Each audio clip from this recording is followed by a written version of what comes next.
What is up, everybody? Alright, gotta do Jason's strengthening quest, and then we'll go use him against, like, Lobo and all that. By the way, I'm just gonna say it, I don't think Jason's buff is any good, and I don't think he's worth using for low stars still. And I like Jason as a character and all that just fine. But everyone's like, oh man, it adds 20 stars per turn for 3 turns, that's so good, except he's still horrible, and like, why on earth would I bring Jason to make stars per turn when I could just bring Hans and he can do it right away? Like think about it. Jason has horrible stats still. His NP still does basically no damage. He has no battery, so if you want to actually obtain it, you have to sacrifice a lot for it. So you just sacrificed a bunch of time and cards and stuff to get an NP that basically does nothing in order to make stars per turn that I could have just done with Hans by clicking his third skill and then giving another unit a bunch of battery while I'm at it. It's like, I can't think of a single reason that I would actually use Jason, right, since this boss, okay, that's not entirely true. If it is a Lancer boss, and like Hans would just die too fast, and you really need those stars per turn, but even then, Hans can die and the star buff lingers, so I don't think it's very good, but we'll see. I'll have to actually give it a try. The thing is, Jason sucks as a support and he sucks as a DPS. So, I mean, I do not see him being, like, why would I bring him over Gong, Hans, Mozart, you know, any of that stuff? I can't think of a reason to do that. And if you actually need some kind of damage, he's a terrible pick for that. But alright, let's do the quest and we'll try him out. Maybe he'll impress me, but I doubt it. I rarely get surprised in this game because I've played it so long. I'm pretty accurate with like, oh hey, this is going to be good or this is going to be nothing. And yeah, I think this is going to be nothing. Like, if you're a big Jason fan and you're going to bring Jason anyway, then it's better, right? Of course it's good to have it. There's no negatives to Jason's buff, right? If you're like, hey, I got Grail Jason, I'm gonna bring him every time I fight a Lancer, you know, consequences be damned, then yeah, this buff's gonna help you out, absolutely. You do more damage, you make some stars, you're gonna get some critting going, right? That's totally great. But there's no actual practical reason to bring him. It's not enough damage to want to bring him over a lot of the other units. It's not enough support to want to bring him over a lot of the other units. Also, Hans is just so good, so it's really hard to top that.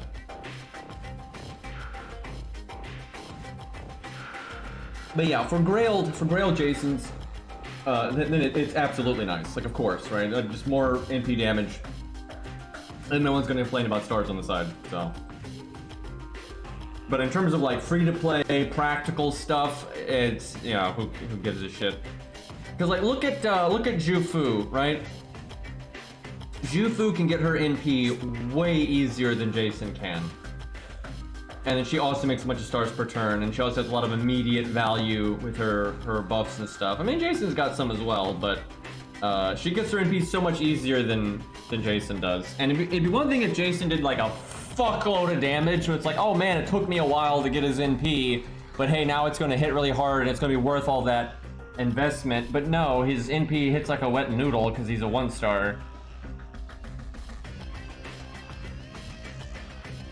Well, I wouldn't say that. I'd say some 1-stars are very practical. For example, Mozart. Mozart's a 1-star and he's super practical. You know why? Because you click a button and you make 50 stars, you put crit down on the enemy, you do art resist down, you do 44% art up for the, you know, like, there's so much happening there that's just so easy. You don't need his NP. Because I tell you what, you know what would make Mozart terrible? If his 50-star bomb was on his NP instead. He'd be so much worse if that was the case. But thankfully it's on a skill, so it's not a big deal. Like, if they put that stars per turn on one of Jason's skills, Jason would be much better. But because it's on his NP, I really don't think it's that good. Like, you don't want to have to sacrifice that much to get Jason's NP just for some stars per turn. Like, that's not good.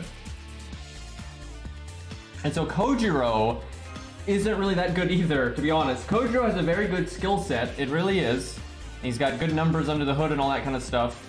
But because he is a 1-star, there's no reason to use him instead of 100 Face. 100 Face is much, much better. Now, Kojiro, because he has a skill set that's so good, does scale with Grail's like a motherfucker, and definitely better than, I think, every other 1-star. But out of the box, Kojiro is not really worth using outside of liking him, right? Now, thankfully, it's not that big of a deal, though, for Kojiro fans, because if you're like, hey, I think Kojiro's awesome and I want to use him for my DPS, you're gonna grail him anyway. It wouldn't matter if he was a meta 3-star or an off-meta 1-star, it doesn't matter. And he does perform really, really well when grailed, right? And some people act like that doesn't mean anything because everyone performs well with grails. That's not really true. Like, grailed Kojiro is way better than grailed Charlotte. It's not close, right? Grailed Kojiro actually gains a lot of ground on 100 face, right? So 100 face obviously gains a lot from being grailed from 70 to 100, but she doesn't gain as much as Kojiro gains from 60 to 100. And that's not just because of the level disparity, it's just Kojiro's toolkit is really, really, really good with grails. So there's nothing really to complain about for Kojiro, but it just shows that 1-star DPS though out of the box aren't good. Like you rarely are going to want to use them. And yeah, APK Pure fucked up the update really bad, and I had to reinstall. Thankfully I had all my bind codes, and then I just instantly made new bind codes the second I reinstalled and everything. But now my additional data is gone, so I have to re-download the additional data and all that kind of stuff, so it sucks. But yeah, they fucked it up really bad.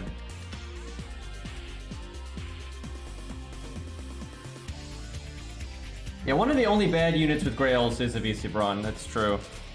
And actually, it's not universal, but George can be bad with Grails. It's like, if you Grail him, it can be a good thing, it can be a very good thing, but you're gonna want an alternate George in case you don't want him to be that tanky. 2-stars have it a good bit better, because just that little bit of extra stats is a lot of times enough. And like Caligula is pretty good. I mean, I've beaten quite a few challenge quests with Caligula, and like he's fine. But the thing about Caligula and a lot of the 1 to 2-star DPS, it's just why not use a 3-star DPS instead? Right now, did they just reject Gajuna for like joining the crew? Was that what that was? But how do I put this? So if let's look at 100 face, right? That's a good example. Like 1 to 3 stars is a practical thing because they're free, everyone has them. Because you could always say, why use a 3-star if you could use a 4 or a 5-star? Well, the answer is you may well not have a 4 or a 5-star, right? Like that's and team cost, of course. But the thing is, the 3-star is the best of the free-to-play, right? Like, they're still very obtainable, and they have the best stats. So, as long as there's a 3-star that's applicable for the job, they're probably better than the 1 to 2 stars. Now, there's exceptions now and then. No, he got accepted? Okay, I mean, I was going to say he is pretty OP, so... It's kind of funny that he wants to join a ship crew. I wonder what the hell's going on there. Unfortunately, part of this has already been spoiled because I got added like 30 times about the shark, but we'll see. Okay, we got Methy Boy.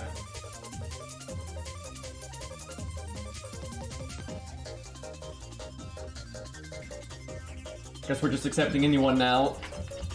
He's gonna sink the ship. Let's see, wasn't there one other buff? I think, was it Shion? I think she got buffed. I actually haven't looked at that one yet. As for the Achilles buff, though, that one is ridiculous. Like that one is really, really strong. Now it's not all positive. They really did nerf him in a way. They gave him Confuse, and that's actually really bad. I really wish they had not done that. And I've actually used Achilles quite a bit already, testing him out, and the Confuse is bad. It is just bad because on there are occasionally times where you want Skill Seal. That's just true. There are some boss fights here and there that you want Skill Seal. But if that's the case, you generally need it at a very specific time, right? Confuse doesn't work for that because it's random, right? The proc chance is super, super random. So if you're in one of those very few situations where you need Skill Seal, you absolutely don't want Confuse because it probably won't proc when you need it. That's just super unreliable. And then all the other times where you're not looking for Skill Seal, it's generally bad because now the boss is going to attack 3 times no matter what you do. And there are some bosses that hit like wet noodles, and that's okay. But I would say more bosses than not, it's like, oh shit. Now for farming, it doesn't matter. You don't care about skill sealing if you're farming, but The confuse is bad. It has very little benefit, right? Very little benefit to it. And it doesn't have that many negatives either, right? Of course, for farming, it won't matter. Some bosses won't hit super hard, or you have like the defense buffs to weather it, right? So it's not necessarily a huge negative, but it is a negative. And I've definitely seen more situations where skill ceiling is bad than I've seen situations where it's good. Like, not even close. So the confuse on his NP absolutely sucks, and I really wish they didn't do it. But he also got a flat damage increase, so his NP just does more damage now. And he NPs decently often, so that's quite nice. So now he's got a damage up skill, and he's got an upgraded NP, right? There's the champion right there. That's the one we actually wanted. But yeah, he got a straight damage up, and then this is what's crazy. He doesn't give himself a 1-turn crit buff. He gives himself a 3-turn crit buff. And it's pretty easy for Achilles to NP a second time, instantly hired. I just like how he's instantly hired. He says like one thing and boom, he's hired. Yeah, you're very likely to double up on Achilles' crit buff and have it from his NP, like dump 2 of it, at least for 1 turn. And then Achilles also has his first skill crit buff. So now Achilles can actually crit like a crit servant, right? Like he's designed for it. And he also makes a pretty good amount of stars with his NP and his quick cards, so it's not too hard for him to get some crits going, especially with the new rainbow chains and quick chains. So he's looking really good. Yeah, Achilles is really strong. He's still not like the best 5-star in the game, but he's really good. He was able to pretty reliably solo Richard, and that's pretty impressive. But not a lot of stuff solos it at AoE class neutral. Now that being said, I soloed it at NP5 level 100, right? Which isn't exactly normal. But still, that's pretty impressive that he can pull that off, so. Shion got anti-demonic, anti-cursed enemies, double powered on... Wait, let me look at this. Is it like Robin when they're cursed? Wonder what the... Because if she has high numbers on that, that's going to be ridiculous. Because she's actually was already good. She already could spam her NP and had some solid survivability. Alright, let's see what they did here. So she gets... Okay, it's not that strong. It's not... I mean, it's still good, but that's nothing crazy. What they did was... she gets increased demonic damage for 30 turns, 30%. And then increased damage if the enemy is cursed by 20%. Which... It's still good. I mean, it's really easy for her to have cursed. There's a million curse command codes. There's a curse command code in the shop, right? So if you start playing the game tomorrow, right, and then you got spooked by Shion the day after tomorrow, you're still capable of getting a curse command code to have really good uptime on that. So it's a pretty straightforward. It's almost as good as having an attack buff on her first skill. It's not quite that good, but it's almost that good. And she's already good, though, because she's already got the art up. And she's already got the upgraded NP, she's got the crit down, right? She's already got a pretty nice toolkit, she's got a battery, she's got a hard survival, she's got everything you want out of a boss killer. Like, she's got everything you want. She loops pretty well. And then now, hey, on top of that, you'll get a little bit more damage. And if they happen to be demonic, then you get a lot more damage, right? Like, you can curse them and they're demonic, then you'll beat the shit out of them. Now, demonic's not like the most common thing ever, but it's not super rare either. So, I mean, it's good. That's a really nice buff, and it's not like... if you put a buff like that on Jekyll and Hyde, I would lose my mind. Because Jekyll and Hyde is absolute dog shit, and then if you give him like a niche buff that's like, hey, it kind of helps maybe sometimes, I'd be like, go fuck yourself. But like, she's already so good, having an extra bonus is just the cherry on top, right? So, yeah, there's demonic servants. Let me think, there's like that alter ego they added, I think Vertra's demonic, Ibuki's demonic, maybe Ibaraki. I think there's a couple other ones. Yeah, there's a good chunk of demonic. It's demon. It's straight demon that's rare. It doesn't matter. No. Like, it doesn't matter about multiplicative buffs. That's got nothing to do with... That's not why attack up is better. The reason attack up is better, and this is just way more practical. Because, okay, I'm gonna, before I get into this, I want to point out that people have over-exaggerated, like, when buffs scale off of each other versus not. Like, it's some huge, crazy thing. In most circumstances, on most teams, it's like 1,000 extra damage, right? Unless you're looking at, like, really big buffs, like, you know, massive numbers. The difference between like having 2 attack ups that are like equal like 45% versus like 2 other buffs of 2 different types that equal like maybe 40%, the difference is like nothing. Right? It barely makes a difference at all. It only starts to matter when you're dealing with like really fucking big numbers. And it can start to matter. But it is very rarely any kind of relevant thing. But you know what is relevant? Attack up just being a universal, this works no matter what. Right? Because for example, let's say you're fighting Gajuna, he's immune to debuffs. You can't curse him. You now don't get your 20% damage no matter what you do. It's impossible. You just can't have it.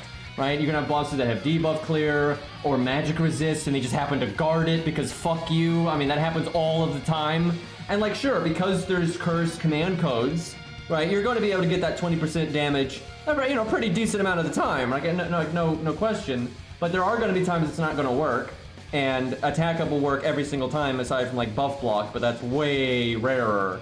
And so the tiny damage difference between a different buff type or a special modifier versus like having the same, you know, buff, like having an attack up and another attack up, etc., etc. The damage difference on that is so tiny, it's not relevant. I mean, it's just not. Like, especially on a 20% up damage skill.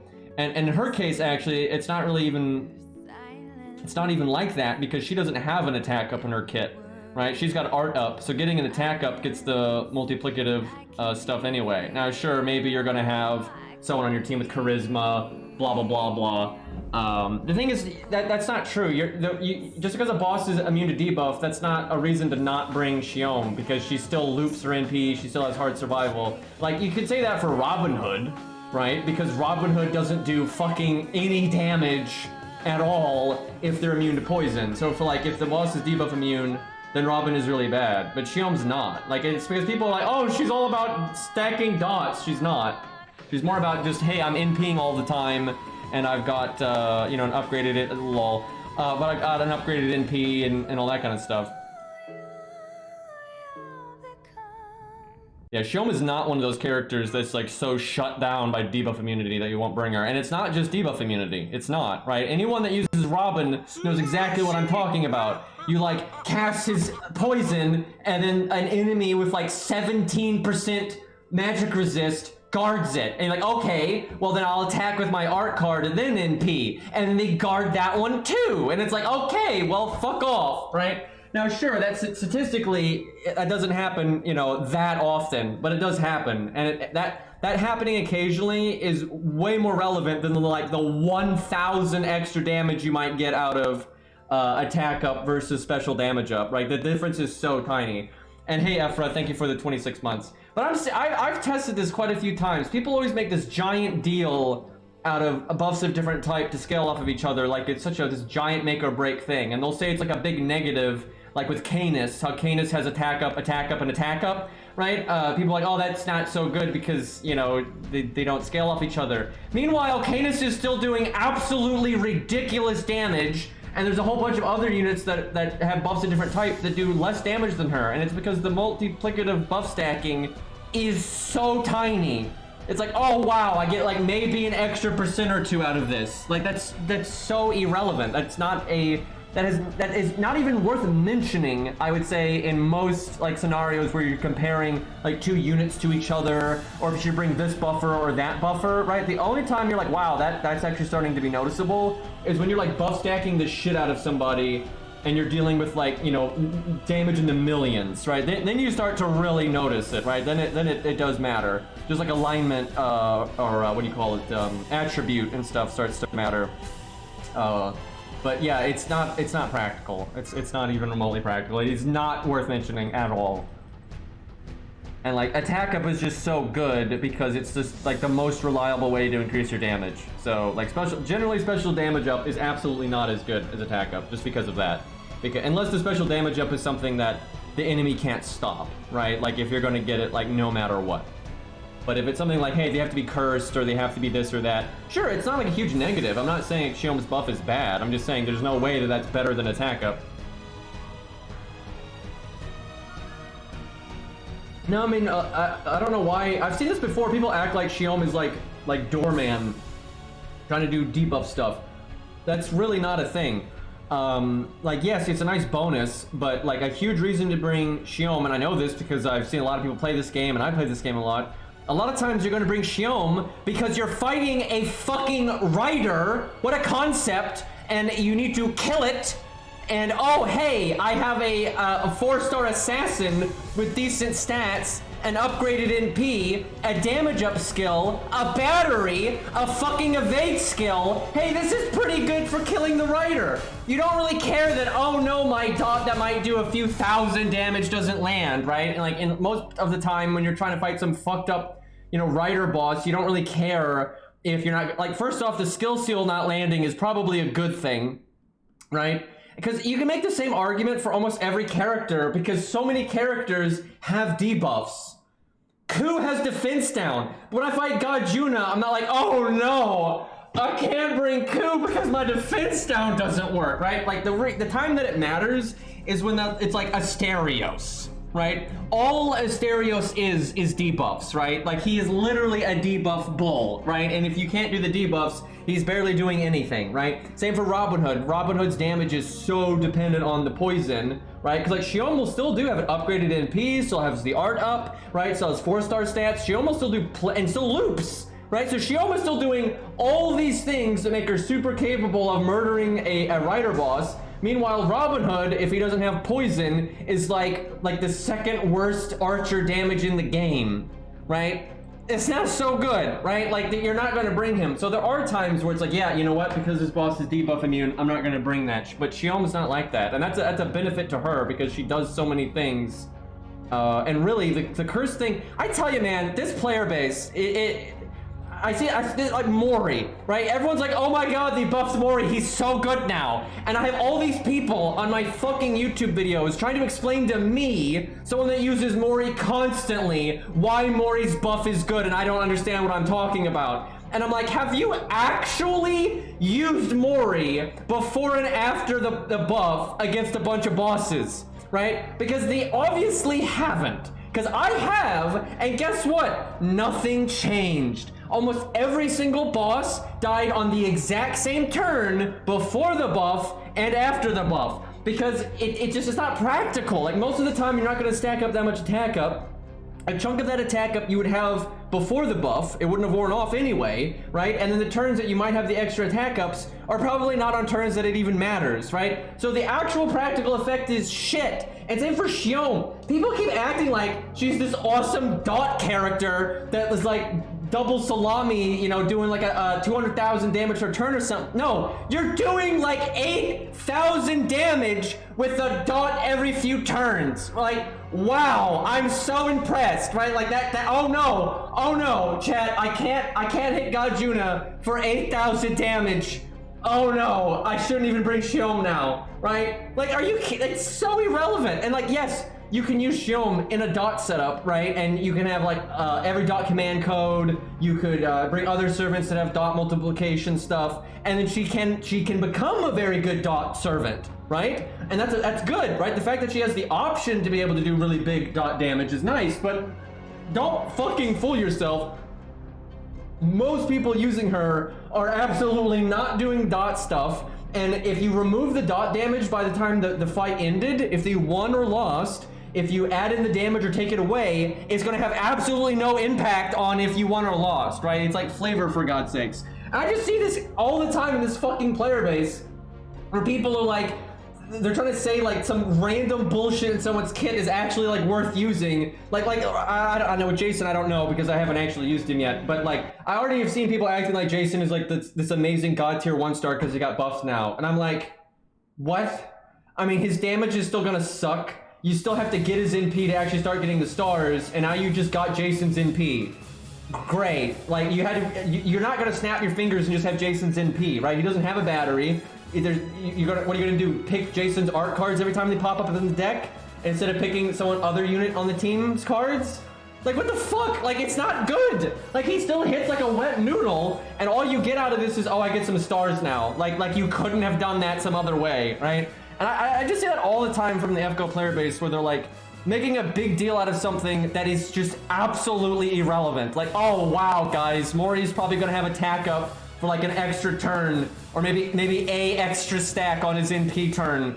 Oh wow! Like this is really gonna shatter the meta now. Like now, if you weren't gonna use them before, you're gonna bring them now, right? Like it's so silly. It's like the last thing I'd be thinking about if I was gonna bring Shion or not is not if they're debuff immune. It's more of, hey, are they a writer, right? Like that's the thing I actually care about, right? Like that's the important bit. Why is Liz here? I mean, that's a question that should be asked at all times that Liz pops up in this fucking game.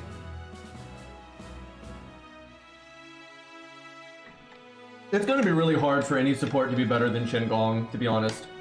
Especially for Buster, obviously. Because even when they're not a Berserker, and god, that's another one, I've seen people acting like Shin Gong's not worth using if you're not using a fucking Berserker unit. I'm like, oh, yeah, because targeted taunt, right? Who the fuck would ever want targeted taunt, right? And crit down, and damage cut, defense up, NP battery, 50% Buster up. Yeah, no. But if you don't get that crit buff, oh, it's over now.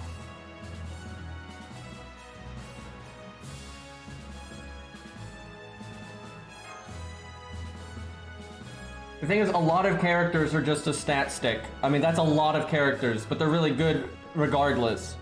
Like, the overwhelming majority of value that comes out of Shion is just the fact that she has a survival skill, she has an upgraded NP, she has a battery skill, right?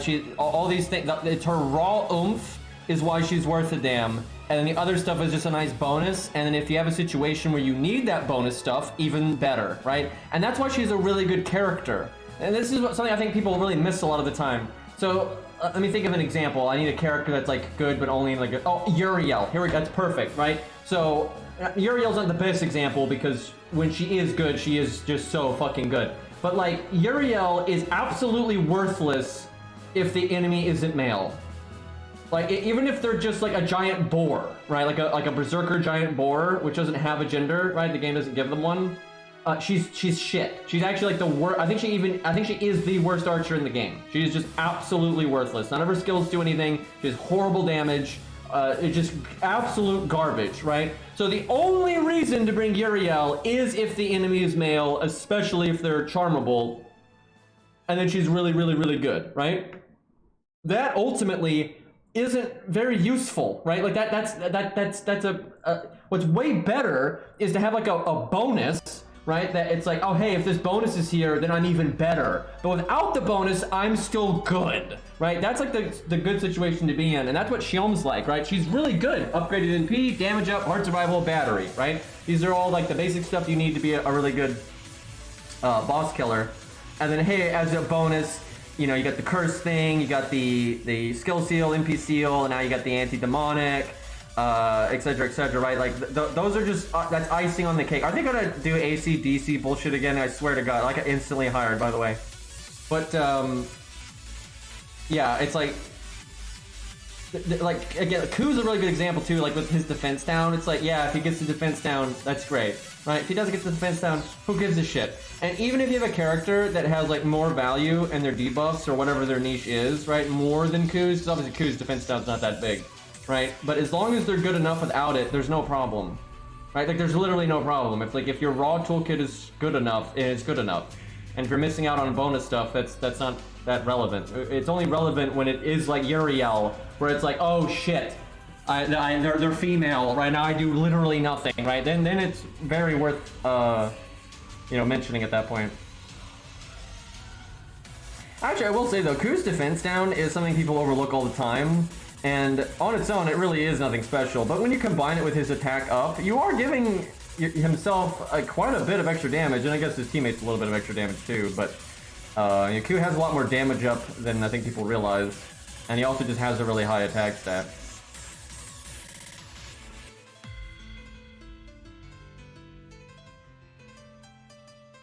So this interlude only has one combat stage, so that's kind of a waste. I feel like this concept of them like hiring a new crew or whatever could be really fun, and they could have like a whole bunch of stuff like they run into on the ship or whatever. But I'm guessing it's gonna be a lot of like dialogue and stuff. But there's just the one stage, so.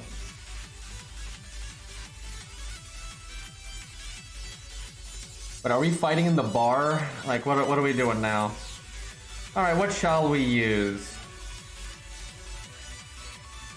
And actually, that was something I was saying about Asterios when they had the 1-star Berserker buff coming up. I was saying it'd be nice if they gave Asterios some kind of function that would allow him to be kind of useful even if debuffs didn't work, right? Like, that would be nice.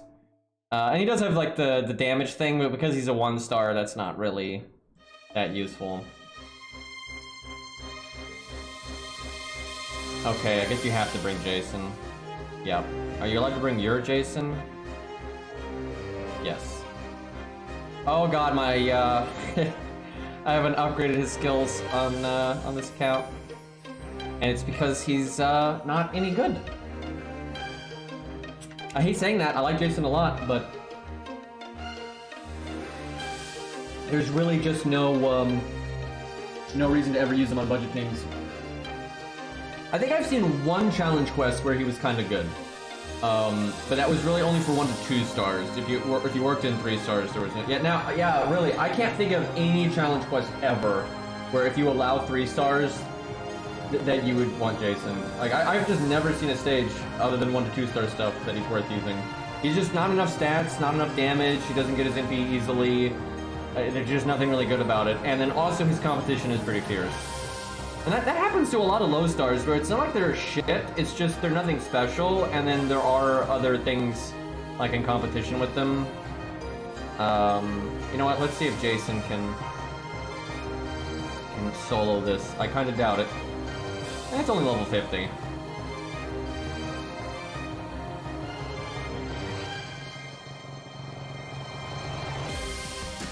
Like, even on the garbage account, I don't think we're going to use him that much more. I mean, we use him a decent amount just because we need, like, a unit that has, you know, like a targeted evade and things like that.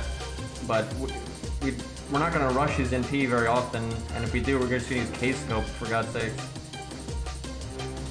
And if I actually want stars, we're probably going to use, like, Jufu. However, he'll definitely be more useful on the co-op account than any other because we're so limited, and we're not allowed to use Hans. Hans is just, like, absolutely deletes any reason to use Jason, but if Hans is banned, then Jason becomes a lot better.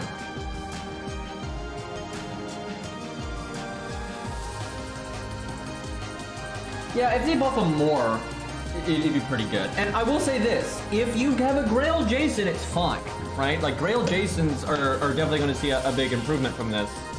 But, other than that, not so much. Okay, why on earth are we fighting Medea? I don't think that question needs to be asked for the other two, but, oh Jesus, Pearson vulnerability. And she stunned herself. I think Medea stunned, Semiramis, I'm not sure. What the fuck is going on? I think she poisoned them and then Medea stunned her. Not great teamwork going on over there, I tell you what. But yeah, I don't think Jason is going to beat this.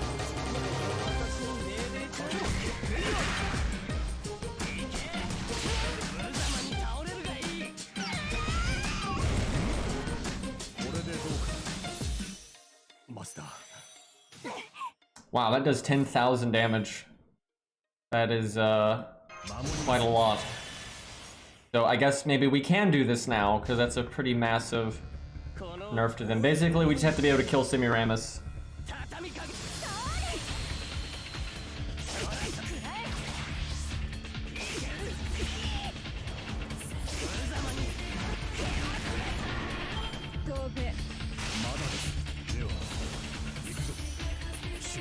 They're fighting amongst themselves.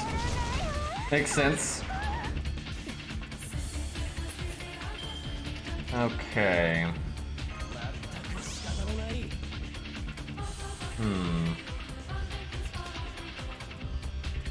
So she has Pearson vulnerability, so if she doesn't die within 2 turns, we are dead. Can only clear the Stargen down or my own defense down. I think I face tank this turn, and then we double heal.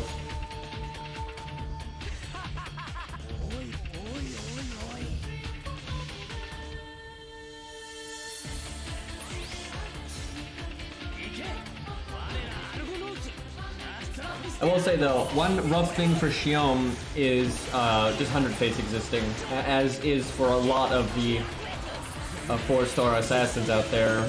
The 3-star, you know, easy obtained alternative is so good. Although I tell you what, something Shion does have going for her is the fact that she's actually art. So using 100 face with her, like using them together, is actually a very good thing. Okay. Yep, just get fucking one turned. Okay, that's 1 stars, by the way. Feels bad.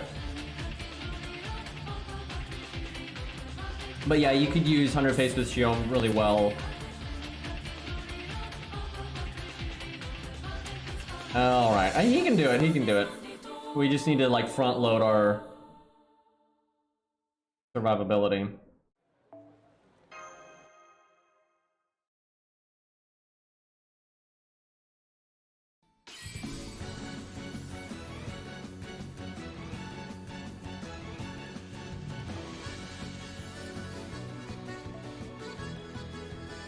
You know, it's funny, I have several, it's funny that I pronounce it that way specifically because I have several, like, people that speak Japanese that say that's the way it's supposed to be said.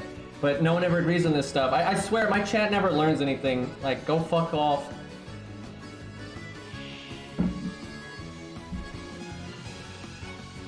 I get so sick of tomato nonsense. Especially over, you know, characters that aren't real. Also, people are so, like, biased in their application of being anal about pronunciation, right? You'll have Japanese people mispronouncing English names constantly, and no one cares. Rightfully so. Rightfully so, no one cares, right? But then if an English speaker says, you know, like a Scandinavian name wrong, oh no! How dare you? Meanwhile, the countries of origin normally don't have a single pronunciation for these names anyway. Yeah, it's weird. When I was young, I know maybe the kids these days aren't taught this stuff. When I was young, it was a very standard, the tomato saying, I don't know, do people even know what I'm talking about when I say that? But when I was young, I was taught the whole tomato thing, and why, you know, it's not a big deal and it doesn't matter if you say it tomato or tomato. It doesn't fucking matter. And that was like such a base. I learned that when I was like 4, right? And I've always remembered that my whole life, but like, I swear, I guess it's just Twitter making everyone a fucking grammar Nazi. Man, I don't give a shit if someone wants to call it Altria. The reason why Altria being dumb has nothing to do with pronunciation. It has everything to do with just the business practice on Time Moon's end making absolutely no sense, right? But if like, I don't care if someone pronounces it Artoria or Toriu or whatever the fuck, I don't give a shit. Like, obviously it's really weird the way Time Moon approaches, you know, translation, and a lot of times it's not even a pronunciation thing, it's literally a spelling thing. Right, it's like the way they spelled Medusa back in the day, which they don't spell it that way anymore. But, you know, I don't care how you pronounce it, right? Again, most Japanese people do not pronounce English names the way English people do. And that's okay, right? Like, literally, they don't say Bob the way we say Bob. And that's fine, right? Like, I literally don't care. But, like, they're literally spelling it wrong, right? Which is, that's not a subjective thing. That's not a pronunciation thing. That's not a accent, right? That's just literally them not understanding how to spell the thing that they're trying to spell because they don't understand English. And I don't mean English as a pronunciation, I mean English as in like how the fucking language works in the first place, right? And English speakers do that too. I've seen like Japanese people talk about this, where you'll have English speakers that maybe know a chunk of Japanese, but they speak it like English, right? Like the way we form our sentences, right? Because Japanese, you know, they don't form sentences the same way we do. It's very different. And so you'll have English speakers like basically trying to apply English rules to Japanese, and it's fucking stupid, right? That doesn't work.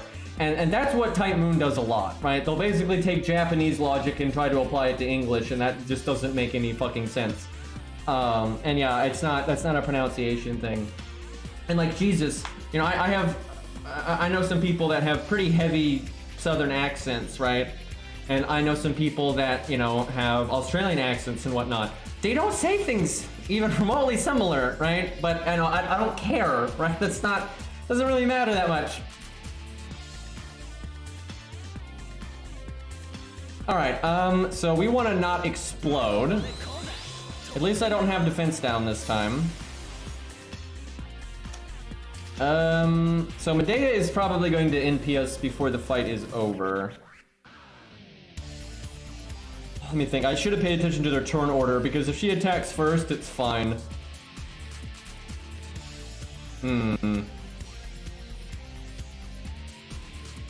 Well, as long as, like, at least one of them is dead by the time the NP turn comes around. I don't know, I could have done this one and thrown the heal away to get rid of the defense down. Because I kind of doubt the heal's gonna matter.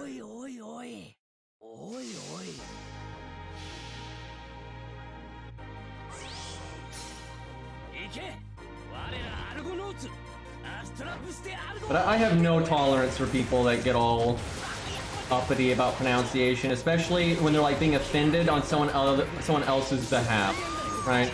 Like if my brother, like didn't like the way I was pronouncing his name. I mean, first off, I tell him to go fuck himself anyway. But at least I could get where he's coming from, because it's his name, right? And but still, like when people get all uppity about like how you're pronouncing someone else's name that doesn't even exist, it's kind of like go fuck off, right? Like that's really dumb. All right, well. We're gonna get NP'd, but I can kill her, so we'll block it. As long as Medea doesn't one-shot me, we win. She actually dies to the dot, but I'm still not paying attention to the turn order, so I just want to make sure she doesn't ping the shield off.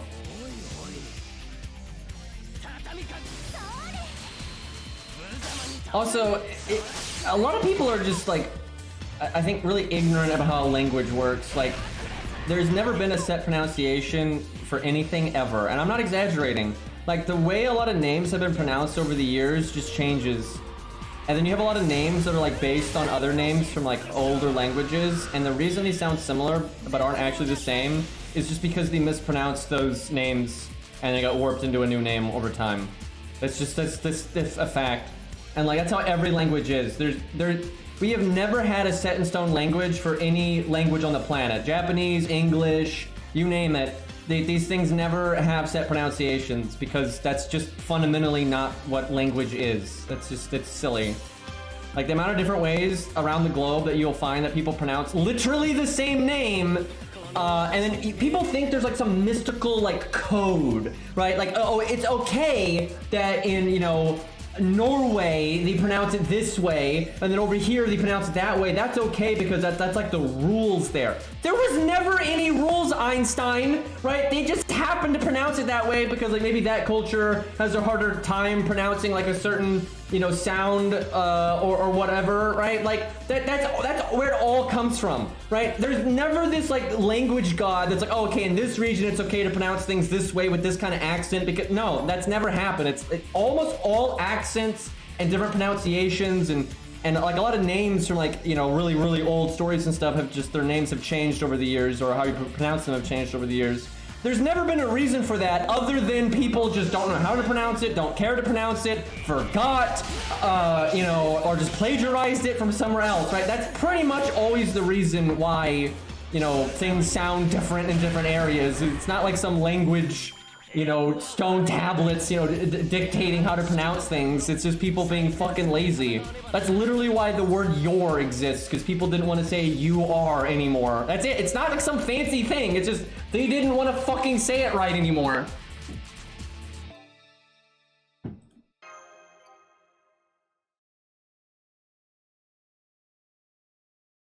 Yeah, rip Medea. I can't believe Jason killed Medea. Well, Medea killed us last time, so... I'm sad this interlude, though, is, like, so short. This is a really fun concept, but, they're not doing a whole lot with it.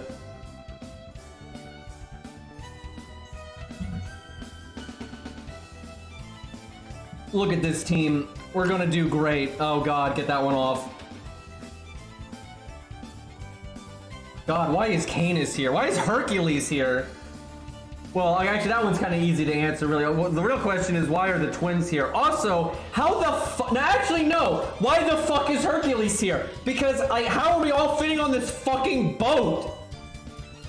Like, that, like, how are we gonna fucking sink here? Like, Jesus Christ. Like, normally when they show off, like, well, actually, a lot of the boats they use as a background are actually ludicrously huge, but, generally the boat they have shown for Jason's is not actually that big, so.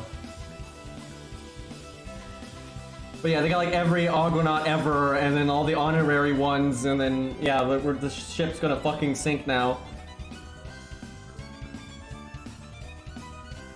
I don't even want to know what Hercules weighs. Dude's made out of fucking concrete.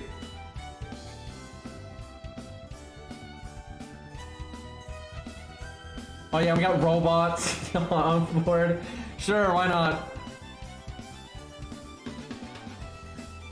See, I say we just throw everyone overboard except for Hercules, right? That's the way to go about it.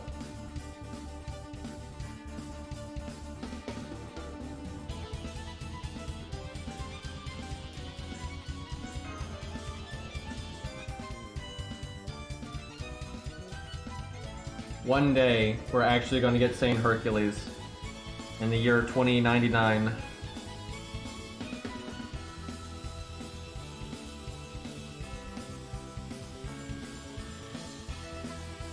Was this like just a dream or some stupid shit? Are they pulling it's just a dream on us now?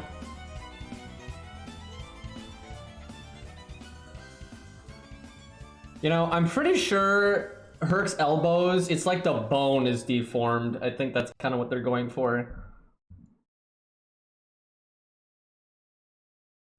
No joke though, a lot of ships, like even old school ships, they could carry pretty insane weight.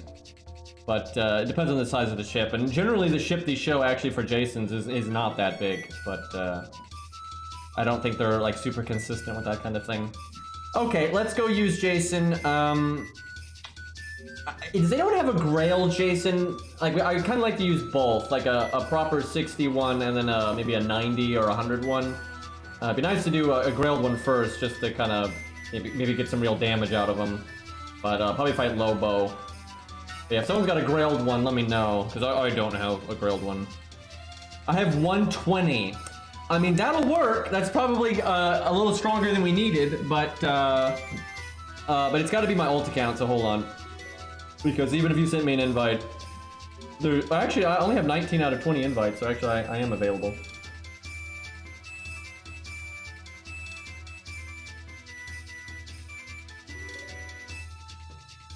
Let's see though, I need to remove some, because I'll probably get more than one invite here.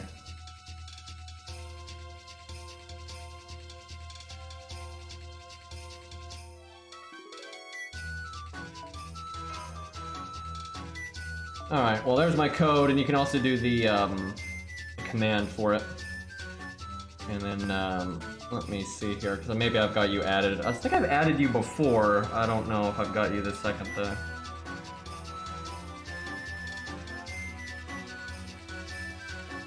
Yeah, 120 Jason will probably do just fine, because he's gonna do some degree of damage and then be pretty tanky.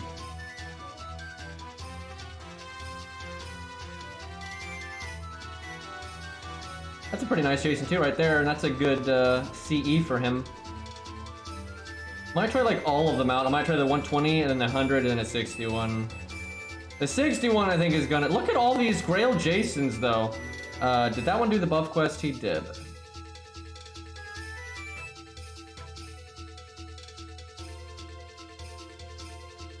But yeah, the 61's not gonna perform particularly well. Like, just slightly increasing his NP damage makes almost no difference, and then it's such a pain to get his NP, and it's so not worth... That's the big thing. It's not worth sacrificing to get Jason's NP just for stars per turn, right? I could just use fucking Hans. But a Grailed one, there's a bit more reasons to use. I thought you could say a Grailed Hans, though, would probably still be better, and that's actually true. But if Jason does get another buff, then I think he's looking pretty good. So they're rating up Achilles later. I might actually roll some to get Achilles coins. I might actually take Achilles to 120 on this account. I'm not sure. It'd be cool. It's not a character I've actually seen anyone else have at 120, and I do like his gameplay.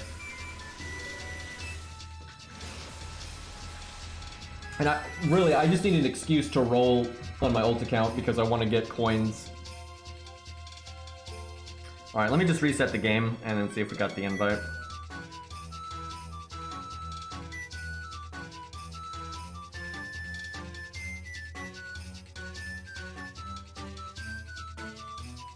Q's not going to be done anytime soon, because I don't even know when I'm going to have the opportunity to roll, and then even if I do roll, there's no guarantee I'm going to get Q, and then I still have to get his second passive, and that takes 120 coins, and I have 0 coins right now, so...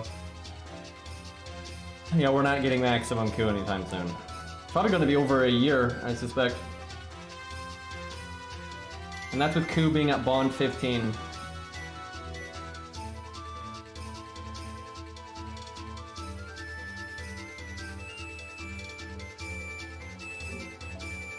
Alrighty, let's see if we can find that Jason. I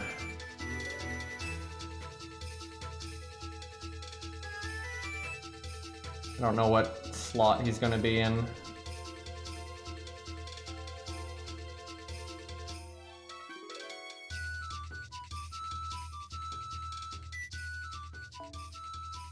Oh, there it is. That's a pretty good CE for him as well. I think, kind of depends if you're using him for DPS or support. Looking like he wants DPS, but we'll see how that goes. Chat, what do we do? Do we... The thing is, even with a Grail Jason, it's really daft to like just use him for DPS. I think what we do is we bring another DPS, but we keep them very budget, right? Like they're nothing special. Like we don't use like my level 100 Proto-Coup with the anti-beast damage, right? We'll do something pretty tame. That way Jason's like support has to really work to be valuable. Funnily enough though, I could actually just pick Achilles, and maybe this is what I should do.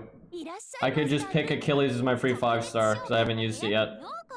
And I only need like 1 or 2 more Achilles copies, so I could just do that. But I want an excuse to use my SQ so I can get coins and stuff. Let me think though, what else would I even pick over here? I mean, if I wanted to be practical and I wasn't doing budget stuff all the time, I'd actually pick Joan of Arc, because I have Joan of Arc on like every account ever, but she's in P1 on every single account. And she's a lot better when she's in P2 or 3, because then her defense buff actually helps.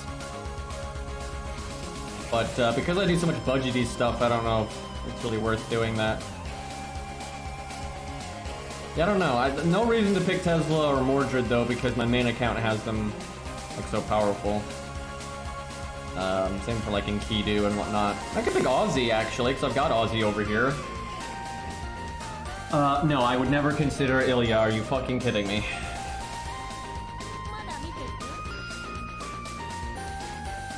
That'd be cool if they'd update the ticket roster, but I don't think they're gonna do that because that would kind of screw over the people back in the day, and they're not gonna give out a second permanent one, right? Like maybe they'd give out a temporary one, but like an event, but I don't see them giving out a permanent one like that. The thing is, I think I leveled my Aussie on my main account. So like, if anything, I'd rather... well, I've got him leveled over here too, I just have to get his skills up. I don't know, maybe I do pick Aussie then. That'd be cool, because I've got Gwaine, and Gwaine Aussie is like a thing. Not as much anymore though, because they buffed Aussie to have the sun buff, which kind of sucks to be honest. That was actually super cool, that kind of synergy. I really don't like that, to be honest. I really like how you could get a unique benefit out of using... It's kind of like how George and Siegfried's a thing. I really like that. So I'm kind of sad that they fucked that up. Alright, so we want our DPS to be nothing special. And we're not going to bring Hans like we normally do. We're basically going to use Jason instead of Hans. Now that's not really fair because Jason's 120. It'd actually be more fair to do that with Jason at 60, but fuck it, we'll just do both. Let's see.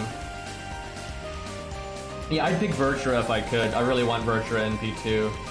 Really hard to justify using her at NP1, but she's a really cool character, so I'd really like to get her NP2 someday.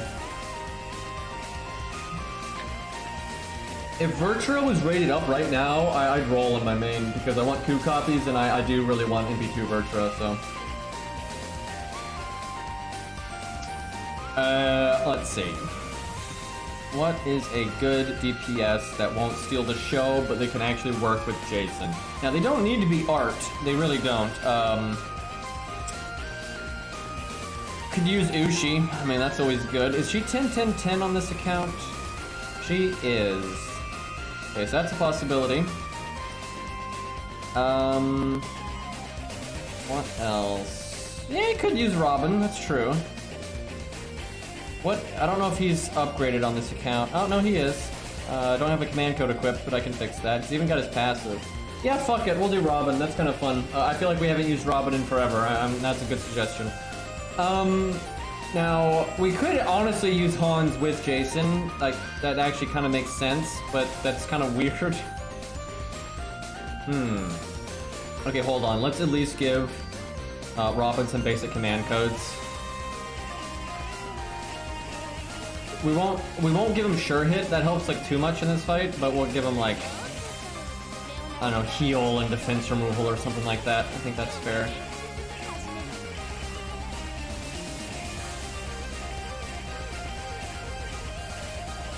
And Robin is awesome.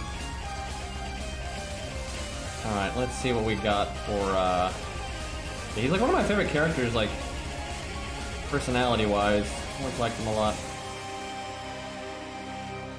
Okay, that's a poison one, but it's bad. Okay, that's a good one. It's actually not bad to have more than one poison, but we'll just do the one. Should be fine.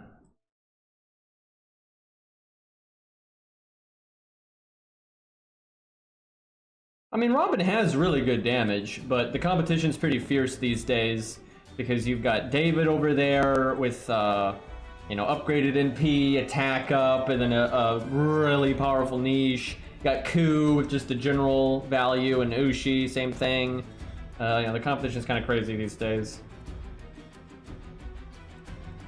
Like, back in the day, it was kind of a nutty thing to suggest buffing Robin, but it's actually fine to buff him now. Honestly, they've moved the goalpost so much. Now, there's other archers that still need it more than him. Like, no question, right? Because although David is kind of blowing everyone out of the water, he's not blowing Robin, like, that much out of the water, but, like, David's destroying, like, William Tell and Billy and stuff like that. So there's definitely... Tell needs it really bad. I will say, William Tell needs a buff really, really, really bad. There is just absolutely... I have never seen a single stage where you should bring William Tell. I've seen stages where William Tell is good enough to get the job done, but there's no actual reason to bring him. He's always outclassed by something else. And the thing that really makes it messed up is, like, he's really balanced around the evade thing, but if the boss is like a rider and they have an evade gimmick, you're not gonna bring him. So the boss has to be a berserker or a saber and have like an evade gimmick. If they just cast evade occasionally like a normal enemy, that's not even remotely consistent enough to like sync it up. So it's not any good. Yeah, and you got like Paris, and Paris has a similar problem where sometimes the enemy just doesn't have buffs for you to remove on the turn that it's relevant, but it's still way easier to do that than to do William Tell's thing. And then also, Paris will benefit the team by removing the enemy's buffs anyway. It's like a double whammy. You can remove a nasty buff from the enemy and then get your bonus damage, right? So that's really nice. Yeah, I'm no fan of Paris, like, character-wise, but there's just no denying that he is a good low start. Now, this is the one problem with Paris, and it is a problem.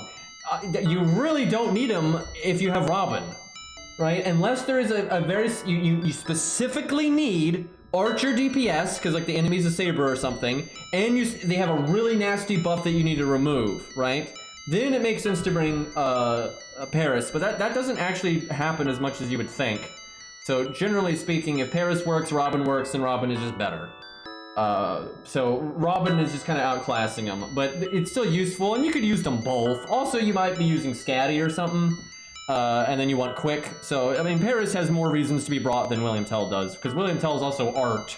So the Robin and William Tell both want Castoria and things like that, so that doesn't go well. Alrighty, what will we give Robin Hood? You know, chat, the thing about Robin Hood is you want to get your first NP, right? Kind of quick. So starting NP is definitely a really good thing to have on him, so you can NP and then like start getting the next NP, you know, get that golden rule to good use. Maybe you get an art crit with his third skill, right? So starting NP is definitely something you want. But you really want damage, right? So you're gonna want a CE that has starting NP and a damage side effect. Now, Robin does have a lot of art cards, but he does have quick cards and his buster card and stuff. And because I've leveled it here, chat, I think the best option is Golden Sumo. I think, yeah, that's the one, chat. I think that'll do the job. Really, look at that. Look at that. Our attack stat. That's one of Robin's problem is attack stat's not so hot. Look at that, 7,700. You do this, boom, 9,700, and he has this permanent 15% attack up. So it's actually higher than that, and that'll apply to everything that we do, even the NP. So very nice. And yeah, I agree with slapping time one. Scum. I don't know what chat's so mad about, but what am I wrong, chat? Chat, am I wrong? All right, let's see. I might just bring Hans, even though we're testing him against Hans. Damage. Yeah, fuck it, I'm doing it.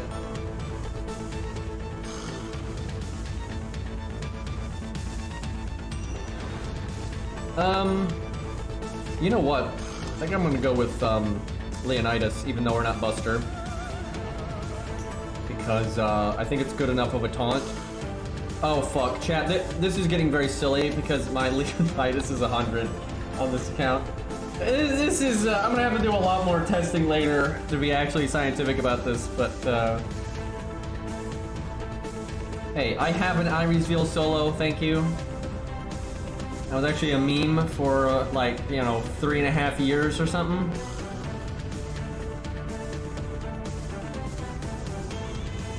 What do we go with? It's always fine.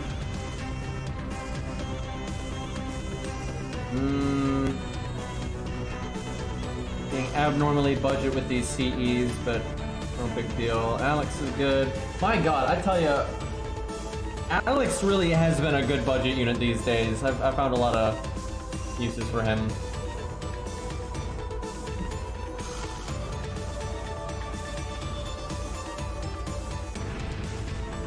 What else? Maybe Mozart, actually. It's kind of late in the run, but I could see that working. Okay, he's not 10, 10, 10, but should be fine. Now, he might show up when Robin doesn't have his NP, so I'll do that. I don't have Alex's skill maxed out, so I'll just give him Shinji. There we go. Surprisingly good CE.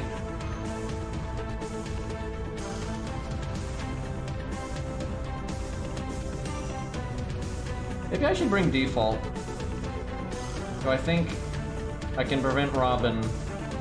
So I got this for no, we're gonna want this just because there's a chance that we'd get NP'd. And there's no other way to survive it, so. And the cooldown reduction's not too bad on this team. No, I don't think Joan of Arc can solo Fluffy at all. If he wasn't a Berserker, maybe, but because it's a Berserker, definitely not.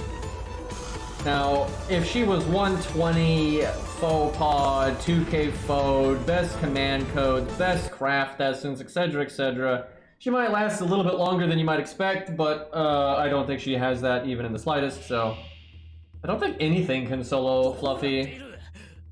I'm sure someone will solo it someday because someone is just gonna have like the right niches with a really strong toolkit, and then like need to be a foreigner or some crap. Like someone will probably be able to do it eventually, but it's just designed in a way that's pretty bullshit to solo. Even if Super Orion did it, I highly doubt that's even remotely legit. Now, it's impressive enough because that fight's so fucked up, but if he soloed that, I can almost guarantee you it's like the most RNG shitfest ever, and there's probably like some like utter bullshit going on behind the scenes that people don't realize. Oh, it was with CS. Nah, that doesn't even count. That doesn't even count. Like, there's all kinds of things that can beat fights that you couldn't beat otherwise if you use CS.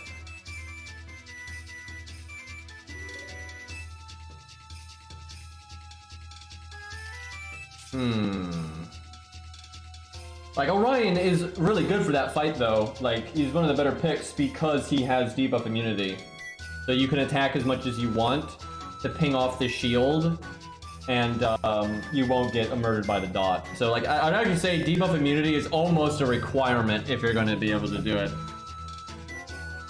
Either that or, like, really high debuff resistance, or, you know, really good uptime on debuff clear, or something like that. But yeah, debuff immunities, or debuff resistance is, like, so important there. Alright, I'm gonna cast this right now just to get the attack down. So, I guess Art Chain looking pretty good here. Who do I give Hans's skill to, or do I give it to anybody? So, the Art Chain... Okay, here's what we do. We can give him that. I think I give it to, Jason, because I think he'd still be short. And this way I can put Hans last. Although Hans might end up having to do his second skill anyway.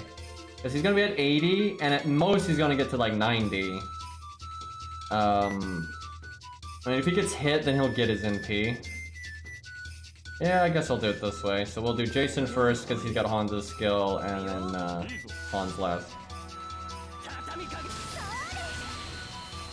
Yeah, funny thing about pronunciation I was just talking about earlier, my last name is pronounced in different ways in different places on the planet. Now, I'm not going to say what it is because I really don't feel like doxing myself right now. But my last name very much has like a German pronunciation, an English pronunciation, and a few others, right? It's just one of those. And the people in my family don't pronounce it the same way. And again, if you spelled out my last name and went to various countries on the planet, people are going to pronounce it different ways. And yeah, and like, so me personally, I don't care. I've had people pronounce my name like the very maybe oldie way. Again, I'm trying not to dox myself here. But anyway, I've had people pronounce it maybe the typical American way and the old-timey way. I don't give a flying fuck. And I'll go even further to say that people do give a flying fuck, I don't like. I don't like people that act like these unimportant things are important. I think that's fucking stupid, right? If someone actually gets mad at you because you pronounce tomato or tomato, I have no respect for you.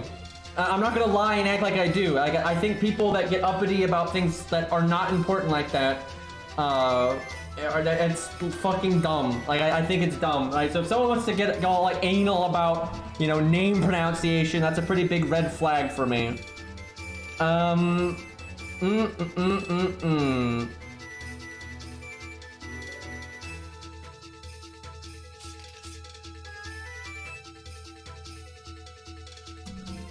Alright, well, we're doing this.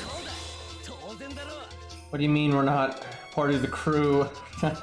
Like, if we get those bonus buffs, then it's a bit better, but, okay, so our evade doesn't do anything on the NP turn, so I might as well use it now for the stars.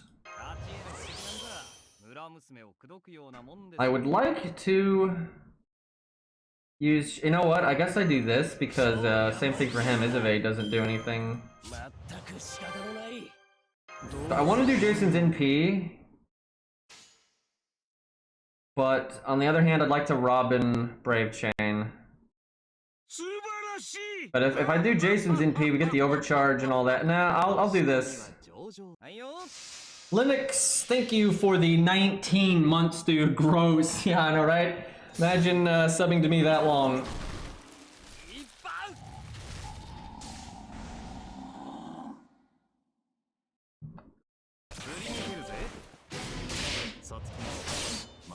And like my father was Korean, and you know, I grew up eating a lot of Korean food and stuff. And my grandmother was like really hardcore. You know, she like grew up in Korea and like during like the Korean War and stuff and all that. And I have never been like a stickler for like, oh my god, you didn't pronounce kimchi the right way, right? And like, I don't like, and anytime someone would get like that, I'd be like, that's fucking stupid, right? It's just dumb. Like, it's not like, okay, if somebody is intentionally trying to disrespect you by intentionally like pronouncing something wrong, that's one thing, right? Because then you have intent, right? There's context there, right? So if someone's like mockingly pronouncing, you know, a food incorrectly from like your nationality, or they're pronouncing your name wrong intentionally to mock you or something, right? That's the context is what matters, right? But if someone is just like, they don't know how to pronounce it, or like in a lot of places in the world, right, whatever language they speak, they may not use certain sounds, right? Like that's why Japanese people have a really hard time with the L and R difference, right? Like the way they speak, their tongues just aren't used to that, right? So it's it is such a jackass thing to do, to actually make fun of somebody like over the L and R thing that's from Japan, right? You're just a fucking dick. Right? Now, it's not the same thing when you maybe have someone from Japan, like, I don't know, Nasu, that knows better, right? That is, like, intentionally, like, translating things in ways that don't make any fucking sense, right? It's one thing to criticize like that, but, like, actually criticizing or making fun of somebody, like, from Japan that just doesn't understand the difference between L and R, or struggles pronouncing them, right? That's a dick thing to do, right? Like, even if Nasu, you know, doesn't know how to pronounce the L and R difference, that's no reason to make fun of him, right? Or get on his case, right? Now, sure, the whole spelling things in English when he doesn't know English thing, you know, that's kind of a problem, but that's a whole different thing. But even that, I'm not gonna get offended about it. Yeah, actually, Nasu may not know better. My issue with Nasu, again, I'm not offended about it. It's more like, because it's kind of obvious Nasu doesn't understand English very well, and, you know, Type Moon spells things with the alphabet incorrectly all the time and stuff like that, they should just hire someone that knows better than them, obviously, right? And a lot of these companies that work with Type Moon says Nasu specifically tells them they have to do things certain ways in English, and it's just kind of dumb, right? It's not really that Nasu doesn't know how to pronounce it or whatnot. That's not a problem. It's more of like him butting into the translation process, and I don't even know why. I don't know why he's like that. It's kind of weird, but yeah, I've heard a lot of stories about Nasu being kind of a control freak in that way.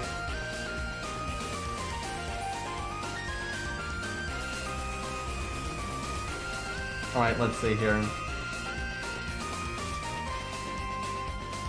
I think people just like to be offended, and they like to correct people. They like to feel like they're an authority on something, right? And I think that's where a lot of that, like, grammar Nazi, pronunciation Nazi stuff kind of comes from. All right, anyway, we need to do Jason's NP most assuredly. We still don't have Hans's. I guess we're gonna rainbow chain in kind of a weird way here. Although Jason's got crits and he is one. You know what? He's 120.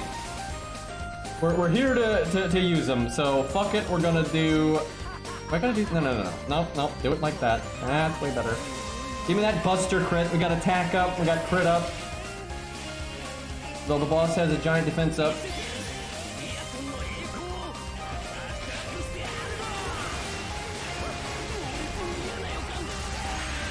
Yeah, I don't know how Type Moon actually deals with, like, Chinese translations and stuff. I really don't know.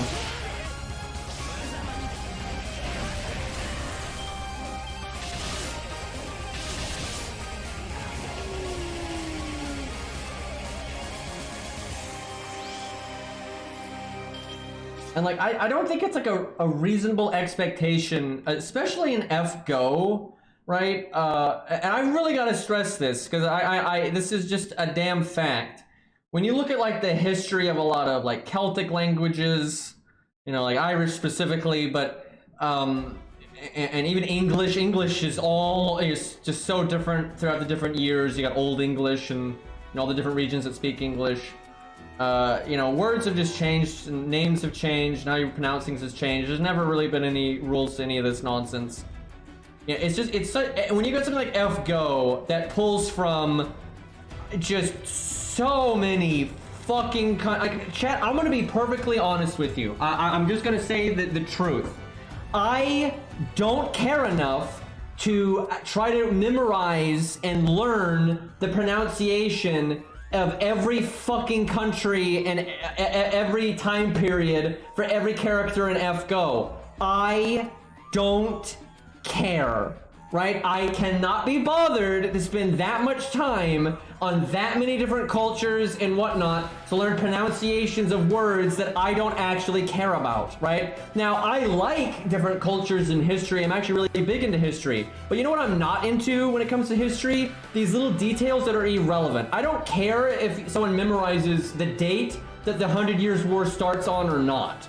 Right? And what the date that like World War II ended. I don't fucking care. That's not important. I don't care, you know, these tiny nuances in pronouncing words and names from all these different time periods. And I don't give a shit. That's not the interesting part of history. That's not the interesting part about, you know, stories and like, you know, the human condition. That is the least interesting part out of human history, right? Is the, you know, dotting your I's and crossing your T's. I don't give a flying fuck about that. And then when you have FGO, where you have got an just outrageous amount of different cultures and regions and time periods, that's actually a really big one, because a lot of these names are said differently in different time periods. I don't care enough, right? Like, sure, if I happen to know how to pronounce it, I'll pronounce it that way. But I actually don't give a fuck, right? It's just like, you know, Cairo pronounced it Med B because he didn't care, and it's like, what am I gonna get offended by this? Right? And I've talked to a lot of people that know like Irish history, and they're like, yeah, most people don't actually know how this name was pronounced back in the day. And it's changed and it's different in different regions. So it like, again, it's just tomato. It just doesn't fucking matter. But I don't really, the fun thing about Nev, and most people say Nave, right? Nave, Nev, doesn't fucking matter. The funny thing about that one, there is no way someone that's like English speaking is going to see that name and even be close, right? Like, that's just the way most of those Irish names are, like those old-timey Irish names. Most of them, you're not even going to be in the ballpark because they just don't use the alphabet that way, right? So yeah, no one's gonna, when you look at like, you know, that name, right, like with the B there, it's just like, what the fuck is that, right? So yeah, most people are not gonna see that and get it right. But yeah, I don't care if someone says Med B. I don't care. I know what they're talking about, right? And that's what really gets me, is when people get all obtuse and act like it's the whole like, what do you mean Med B? What do you mean, you know, what do you mean? Like, they know what you mean, right? It's that kind of shit. I hate that kind of obtuse shit when people like, instead of like asking you the question they want to ask you, they ask you like some other question to like, that drives me so fucking crazy, dude. And that's like such a staple in like society or whatever these days.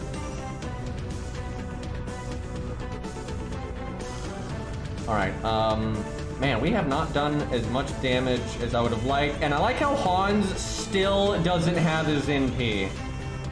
Maybe someday. Probably get it here. Maybe I should put that art card last, because we don't actually have our golden rule. Yeah, I probably should have. Well, didn't matter. So, how is Hans at full HP? Wait a minute.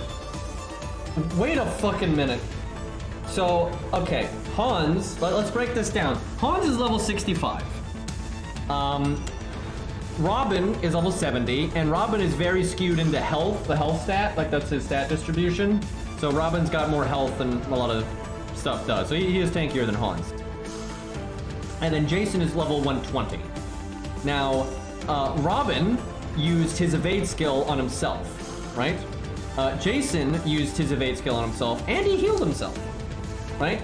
I haven't done anything to protect Hans. Nothing. I've never used his NP. I didn't use Jason's evade on Hans. Anything. I didn't use the Mystica. I haven't done anything to protect Hans. And I have done things to protect Robin Hood and Jason. And they have significantly more HP than Hans to start with. And somehow, Robin is almost dead, and even Jason has less HP than Hans. Like, this is statistically the least likely thing to happen, right? But, okay, what can we do? I could do this on Robin, and could get the evade back. Could do the attack down, run away. Could do it on Jason, do the heal. We're definitely gonna Hans NP. You know what? I'll give this to Robin because yeah, I want the attack down because that helps everybody. Could have done it last turn, but oh well. I don't have sure hit. Fuck, I guess I have to do it like this. That way I get the overcharge. This isn't going very well. He's too small to be noticed. Yeah, it's stealth mode.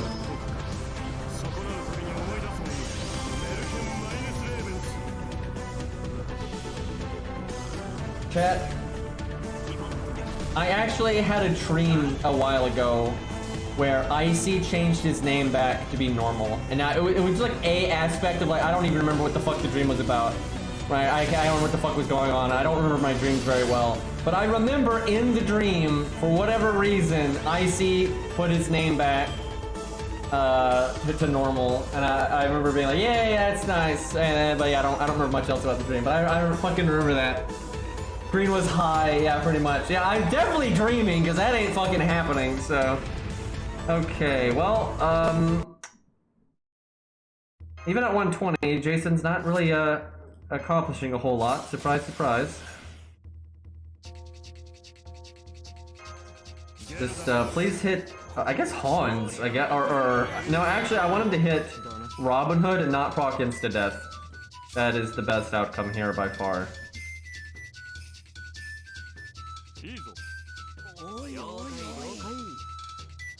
We haven't even broken the first health bar.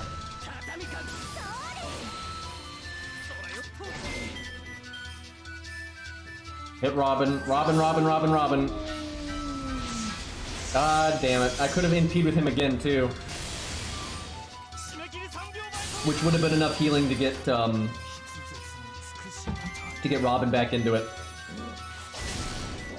Shit, he didn't hit Robin a single time.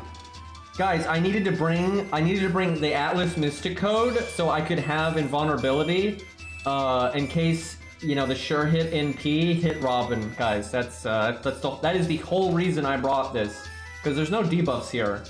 So yeah, that really panned out. Okay, don't want to taunt yet. Might as well use the evade while I got it. And we want to get our NP. Can we somehow break here?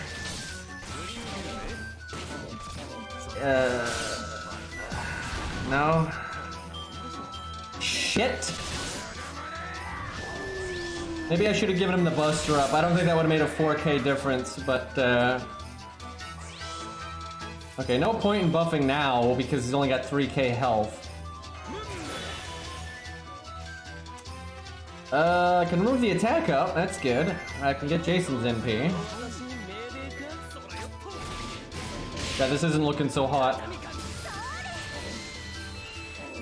Yeah, I think one of the crits missed, and if it had landed, we probably would have done enough damage, especially if I had done the Buster Up. If I had done the Buster Up and we crit, we would have had it for sure. I think one of the quicks failed.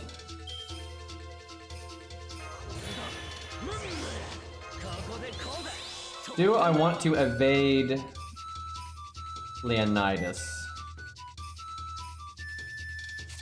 You know what? I should not have done his taunt because I could have used... No, I guess I couldn't use his NP here because I need to ping off the evade. But I was gonna say I could overcharge even more. But yeah, I gotta ping off the evade. We have poison, right? Oh, fuck. We don't have poison. Fuck! It's the fucker clears debuffs when you break his bar! Oh, fuck! Oh, that's so bad. And I had done the command code. I had double poison on him. Okay, well, I'm gonna do that. That's shit. I forgot that he did that. That's so bad. But my overcharge. We're gonna have to make a lot of. So I will give Jason this. In his defense, we're not really using a DPS that synergizes that well with the stars. Well, no, that's not really true. I mean, like, Robin art critting is a lot of NP gain. But there are characters that would benefit more out of the stars per turn. Okay, at least we got the extra attack buff. Not all bad.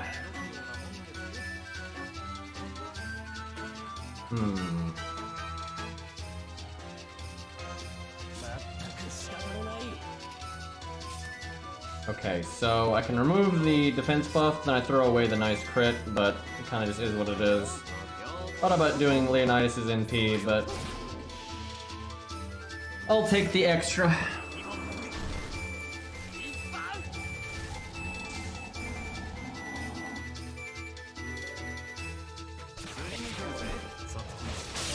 By the way, Achilles can solo this boss, but when I went to do it for the video, I got insta-death, which you probably saw. And I got, not only did I get insta-death by Lobo, I got insta-death at full HP. Like, I had not taken any damage yet. And I had, like, so much value left over. I was like, oh man, this is going great. And then I got insta-death and just, it's all over. I'm like, okay, yeah, that's great. And also, let's see, what are the odds of that? Let me look this up. Okay, so Achilles death rate. I feel like it might be kind of high. It's 40%, okay. And then Lobo, who does not have like any of his buffs or anything as a boss, has a 60% death rate. So basically Lobo won the 60% and then won a 40%. So I think I was, that's close, right? That's really close. I think I was slightly favored, but that's almost 50-50. So it is decently likely that you could get insta-death. But it was also still decently likely that I wouldn't, but you know. Okay, we're definitely gonna NP now. Leo gonna fucking die, but it is what it is. Get NP gain. So they're kind of turning this around. The only reason this is actually going as bad as it is because Hans never took any fucking damage, so he didn't get his NP forever, and then we didn't get to cast his second NP. And then like Robin's, the invulnerability went complete to waste, all that kind of stuff. So like there's a hell of a lot of value we missed out on. Oh god, I don't like this turn. I should have, now that I think about it, I should have saved Leonidas. I should have given him the evade and stuff, and I should have taunted for this turn right here. Don't worry guys, we got NP down. Now, that's a meme, but like for real, if we had like MASH, right, so we had like a bunch of defense up, then actually that could well be enough to save us, but on its own, like individually, it is not. Well, this is kind of bad no matter who he NPs, it's a bad thing. I might have Mozart do the art up just because Mozart could die, and if Robin dies, then there's no one to give the art up to anyway. That's the shittiest thing that I've like ever had to do, but I think that is correct. I should have swapped those two cards around because Robin's got the defense removal.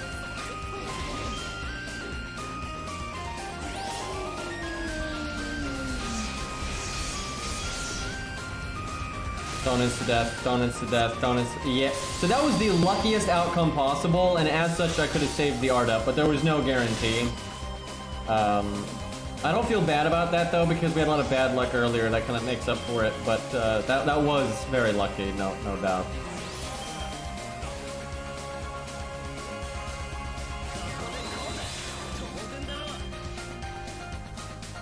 Do I want to NP here while I've got sure hit? That sounds pretty good. And I can even take the heal, and then we'll get the buster. Robin is just barely hanging in there.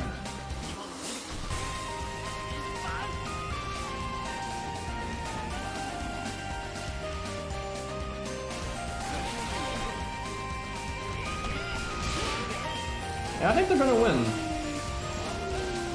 And then also, like, NP down from, like, Mozart is definitely better if the enemy is AoE.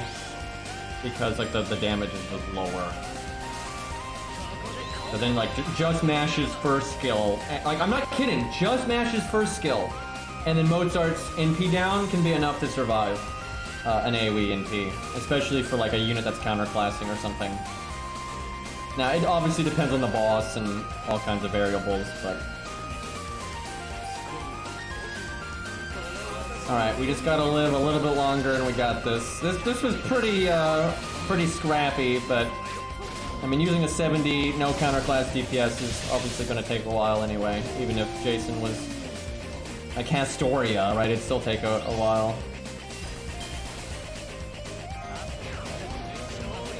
Oh yeah, and you could do... This is a legit team comp, is Mozart, Mash, Robin. And then Robin has the attack down. So yeah, if you did the NP down, Mash's attack up, no NP from Mash, and then just the attack down from Robin, you can definitely survive an AoE NP off of that. Like, you could survive Gwen's NP that way. I've actually done that before.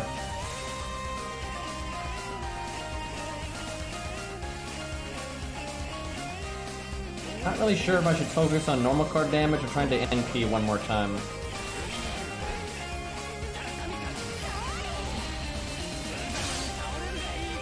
Oh yeah, there's that, I know what you're talking about. It's that boss fight that has a gimmick that lowers your HP to 1. And like between like just getting lucky, but that wasn't even the main part of it. It was his PFA. I think we used the Mystic Code on him. I think I did the cooldown reduction on him, so he got the PFA again, right? And so Proto-Ku just lives an outrageous amount of time at 1 HP. Okay, we might actually lose now. Getting down to the wire here. Only 50k, I mean, how bad can it be? Okay, I got a crit. Give me another crit, please. BM combo, not BM anymore. Oh god. I'm not sure we're gonna do 22k when he's got the evade, and we don't have the crits anymore. He's not gonna kill us both, though. Yeah, no, we still got it. We still got it. And actually, we could crit here. Get rid of the art card, lowest crit chance. Oh shit, does he got it? I'll zeke the app if he does. Nope. Okay. We still win. The only way I think we would lose there is if he triple Buster crit. No, cast no skills, just Buster crit, then he might have killed them both. Okay, they got it. That was pretty damn scrappy. That was not the... And I feel pretty confident that if Jason was level 60, that would have been an absolute catastrophe. You'd be more likely, though, to use Jason with, like, Mash. I mean, you really wouldn't want to use Jason in this fight anyway, right? You're just... It doesn't make a lot of sense. Even with Jason's buff, I mean, if you're going to use him, it's going to be against a Lancer. Like, very much so. But I just don't think the buff really is... I don't think it's an... How do I put this? The buff is good, but it's not good enough to be like, oh, I wouldn't have brought him before, so I'm going to bring him now. It's just not that good. Like, he still has a lot of big drawbacks.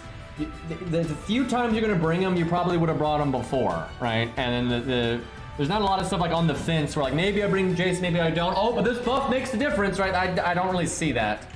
I'm gonna BRB real quick. I'm gonna go grab water. And then I guess we could use Shion, or we could maybe use Achilles. I don't know, we got the video.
Alright, I have returned.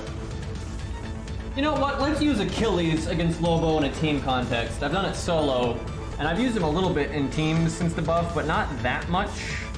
So let's do that. Let's see what command codes he's got. Also, let me look real quick. How many coins do I have on him?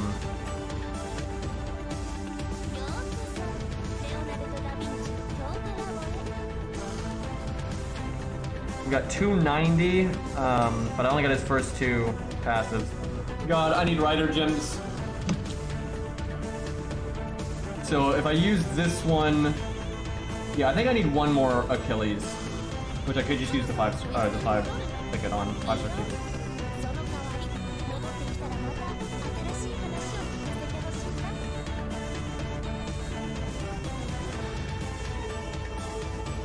Okay. I don't want to fight a boss though that, like, Lobo's a fun boss, it's just he fucks with your DPS so much. Like, between the defense spam and getting evade every turn, like, you don't get to do, like, combos that you would normally do and stuff. And that's part of what makes the boss harder, and that's fine, but it is kind of whack for, like, testing. But we'll do it anyway.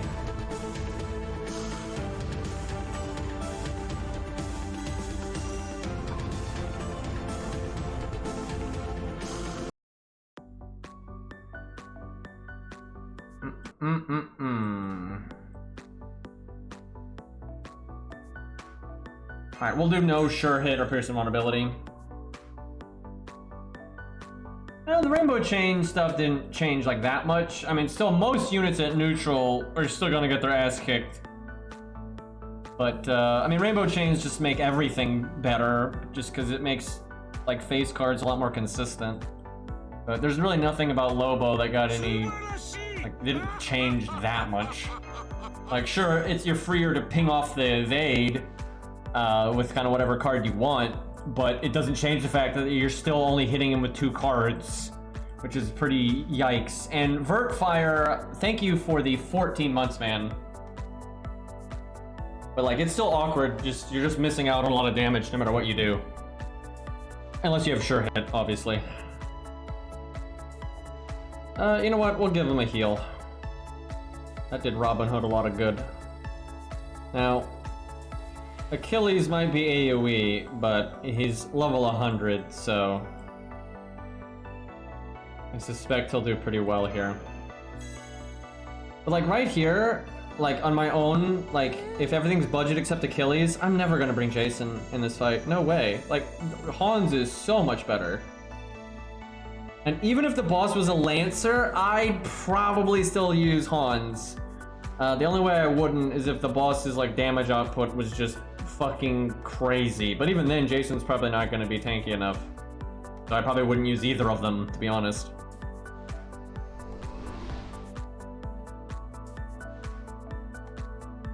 Hey, Hans is hysterical too. Don't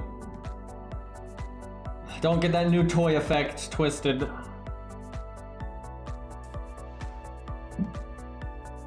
Alright, I have to actually summon something. Fuck.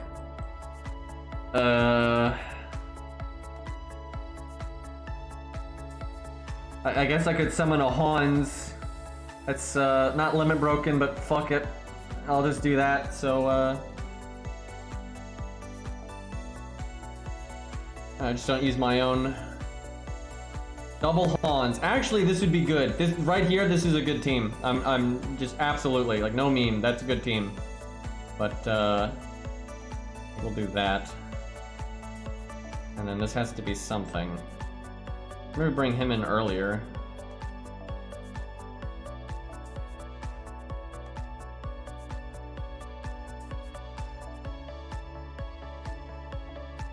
And what at the end?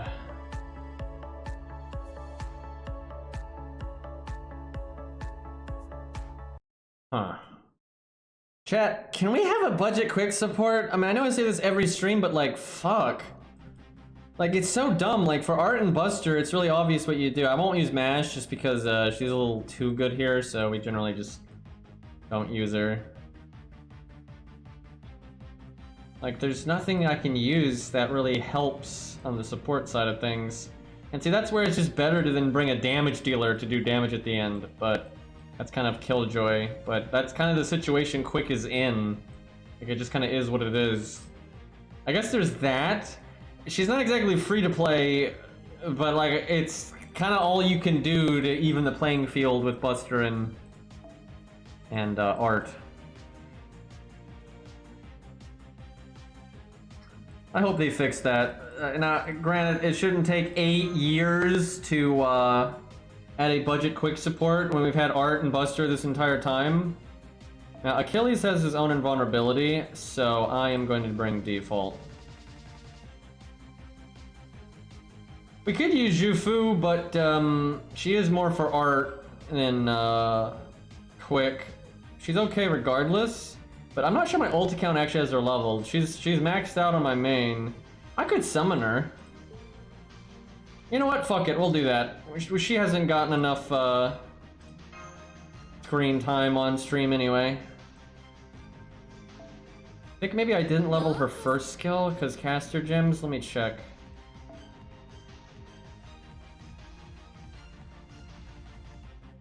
Where is the lady? Lady with the fancy hat. No, she's in here somewhere. She's level 70, so... Oh god, I bet you smart sword... I bet you... Yeah, hold on. But if she's not showing up, that means we're missing one of her mats. I had to reinstall the game because of that APK pure bullshit. Why can I not remember where... I thought Smart Sort was in this UI. What? There it is. God damn it. Okay.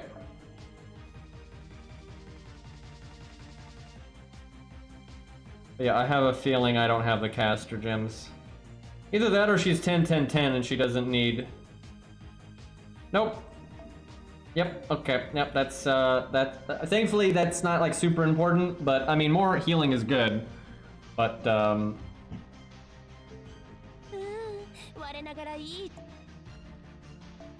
Man, do you know how many skill gems all this is? Because this is a lot of 10-10-10s, and there's a bunch of, like, 999s and, like, 10-5-5 or 99, you know, 10 and shit like that, but, like, this is a lot of 10-10-10s. That is so many freaking skill gems. Ridiculous. And like, there's several that I could make 10-10-10. I'm just not really, like, I can make her a 10-10-10, but I'm not really doing it until I use her in a video again or something like that. There's just no reason to do it, like, right now. But if I ever, like, I'm going to go use her on something, then I'll do it.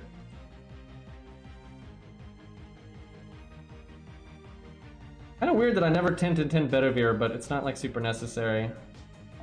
Okay, that really needs to happen. Lures are so easy to get these days, though. They definitely made that a lot easier. Alright, well, Jufu is a bit scuffed. If I see, like, hexes, I'll summon his instead. But I'll still put mine up. Why is there no rider? What?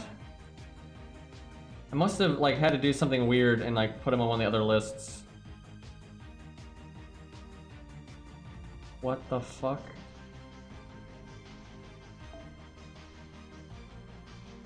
I don't know why I'm confused, but whatever.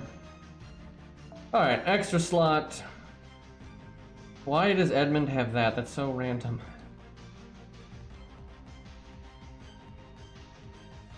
Oh, she's already set.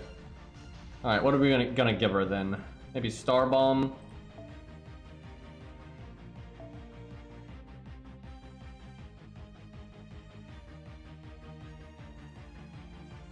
You know, chat, we talk about Gol and Sumo a lot here.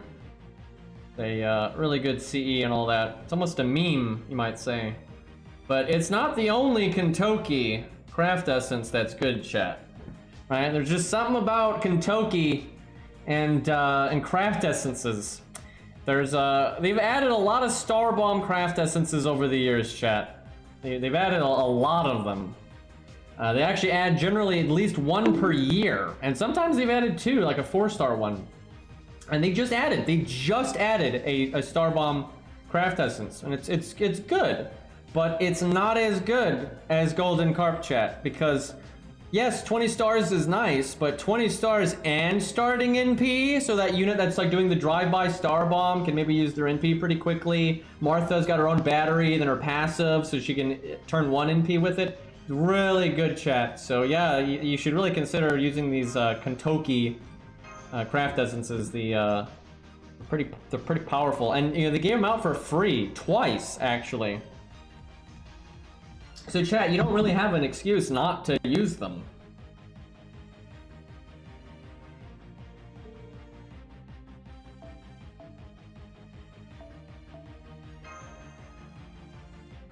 This is kind of interesting that all the other Star Bomb CEs that they've added have all been good, but none of them have been as good as Golden Carp. Now, sometimes you absolutely don't need the starting NP and it does literally nothing, right? But then generally the other side effects will do nothing as well. Poi, that was pretty violent. You know, we're not even playing Genshin Impact and you're over there smacking Paimon. I mean, to be fair, I'd probably do the same, but I can't take this anymore. Alright. The question is, where do we put her?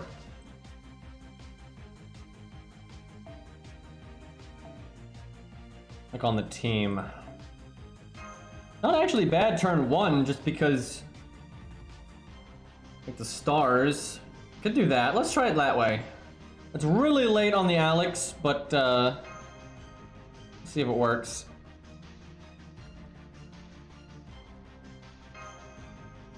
I need to put Jufu in more videos because she's actually fairly usable.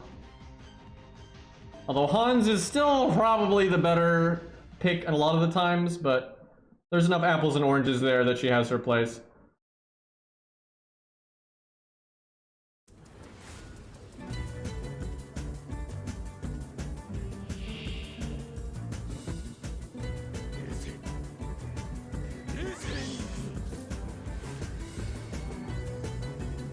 Well, no rainbow chain. I'm kind of thinking about I guess I'm going to use this right off the bat, and then it'll probably come back by the time I need it, especially if Leonidas stays alive. I think I might cast the stars per turn next turn, because we're not going to really make any stars here anyway.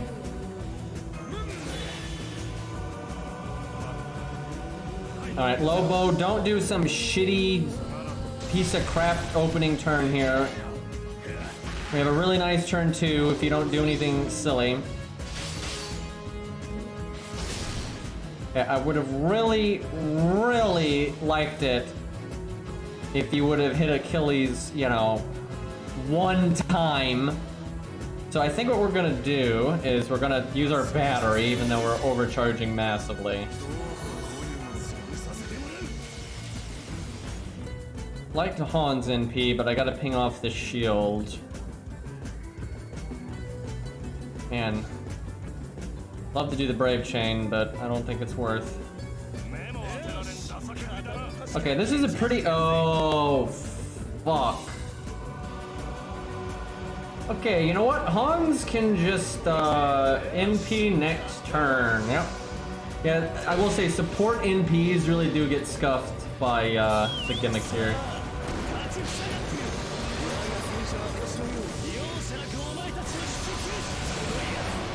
Achilles is so busted these days, though, that I think he's gonna do really well here, regardless of some of the hiccups. Like, Achilles' buff is just so powerful. I don't know what the hell they were thinking, but... I mean, Achilles is supposed to be really strong, so... And it's not like... He's not busted in a way that, like, breaks the game or anything. It's just... It really is some crazy value.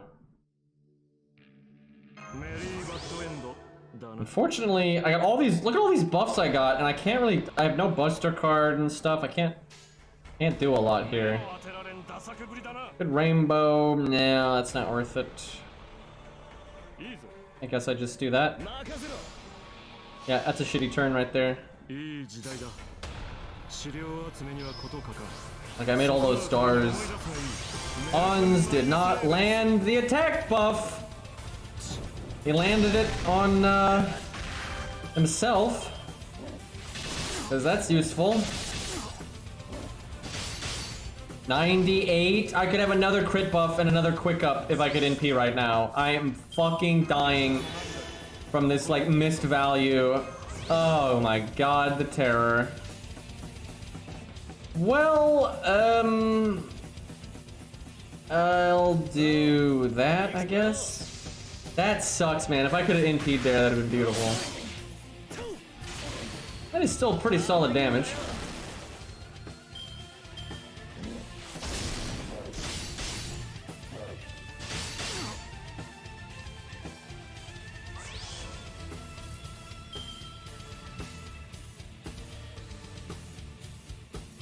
Man, Leonidas has got Buster up, Attack up, Crit up, 100% crit chance. And he's gonna have to use that to just ping off a shield. And Leonidas is level 100, so like, Leo could do some serious damage here, but... unfortunately, we gotta do it like this. Damn it, dude, that hurts. That'd have been... I want to give Leo some glory here, but nope. Evade.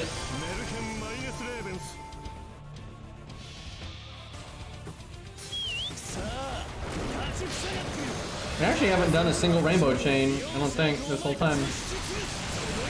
It's kind of awkward just because of the support NPs and the shield ping, so it's been kind of hard to do it. Ouch.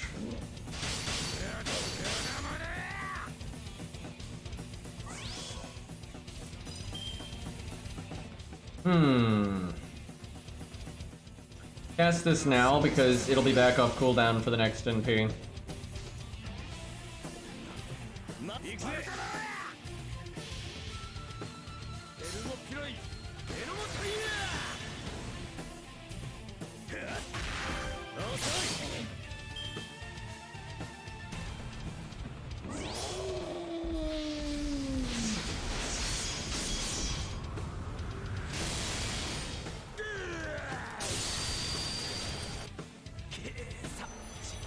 Definitely could have used Leonidas better here. 59 stars.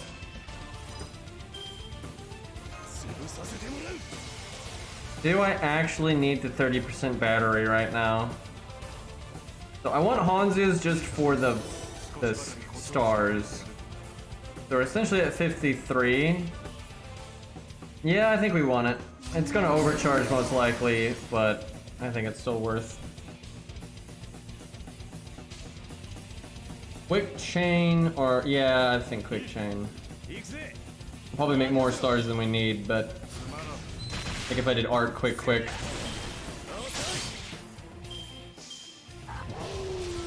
we'd not need the NP, so.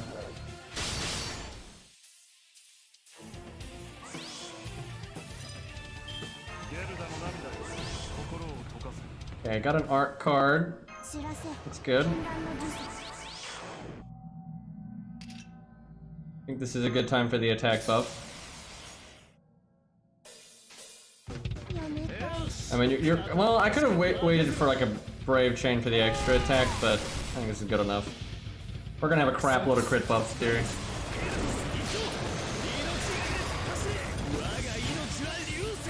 Honestly, if you like brought like OP supports, the Scatty, Castoria, Waver, all that good stuff. Waver actually really good. And you're just NPing all the time and then doing crits while you're at it, he's just gonna do so much damage because he's gonna have so many crit buffs. See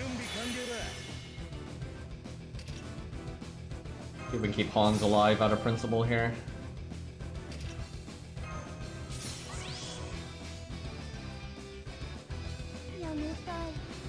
Buster last.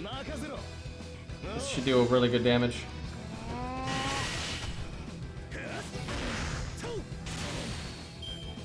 Yeah, he's dead here. Yeah, this is really easy. We didn't even need Alex.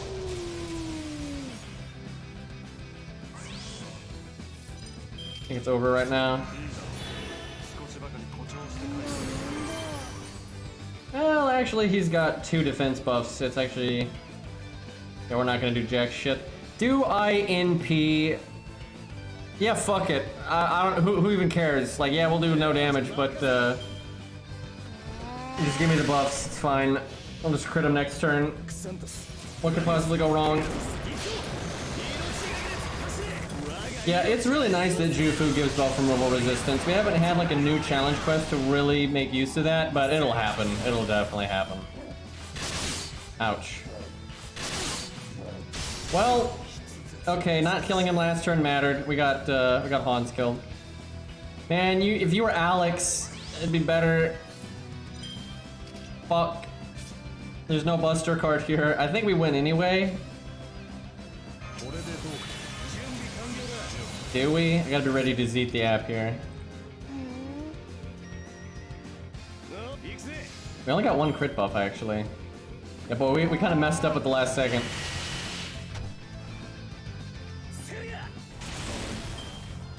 Should have saved the evade for the turn after for Hans.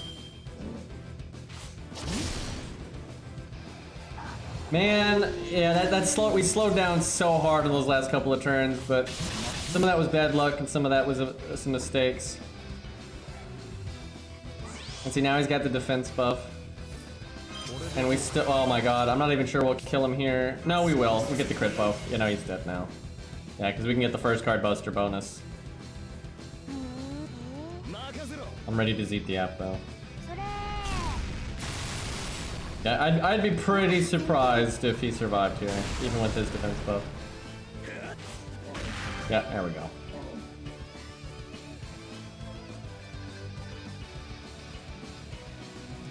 I don't know if that was impressive just because the ending was so sloppy, but we could have cleaned that up. And for AoE, that's good. I mean, most AoE units actually take quite a minute here. Now, that's not the best I've ever seen, right? Like, Canis did stupid well, and we've had a couple other units do really, really well, but he still did good. We could have sped that up, too, by not bringing, like, George and just brought Alex and stuff like that. Like, Achilles is actually strong enough, we could probably go complete gas. Like, everything on the team is a damage support for him because of his invulnerability and stuff.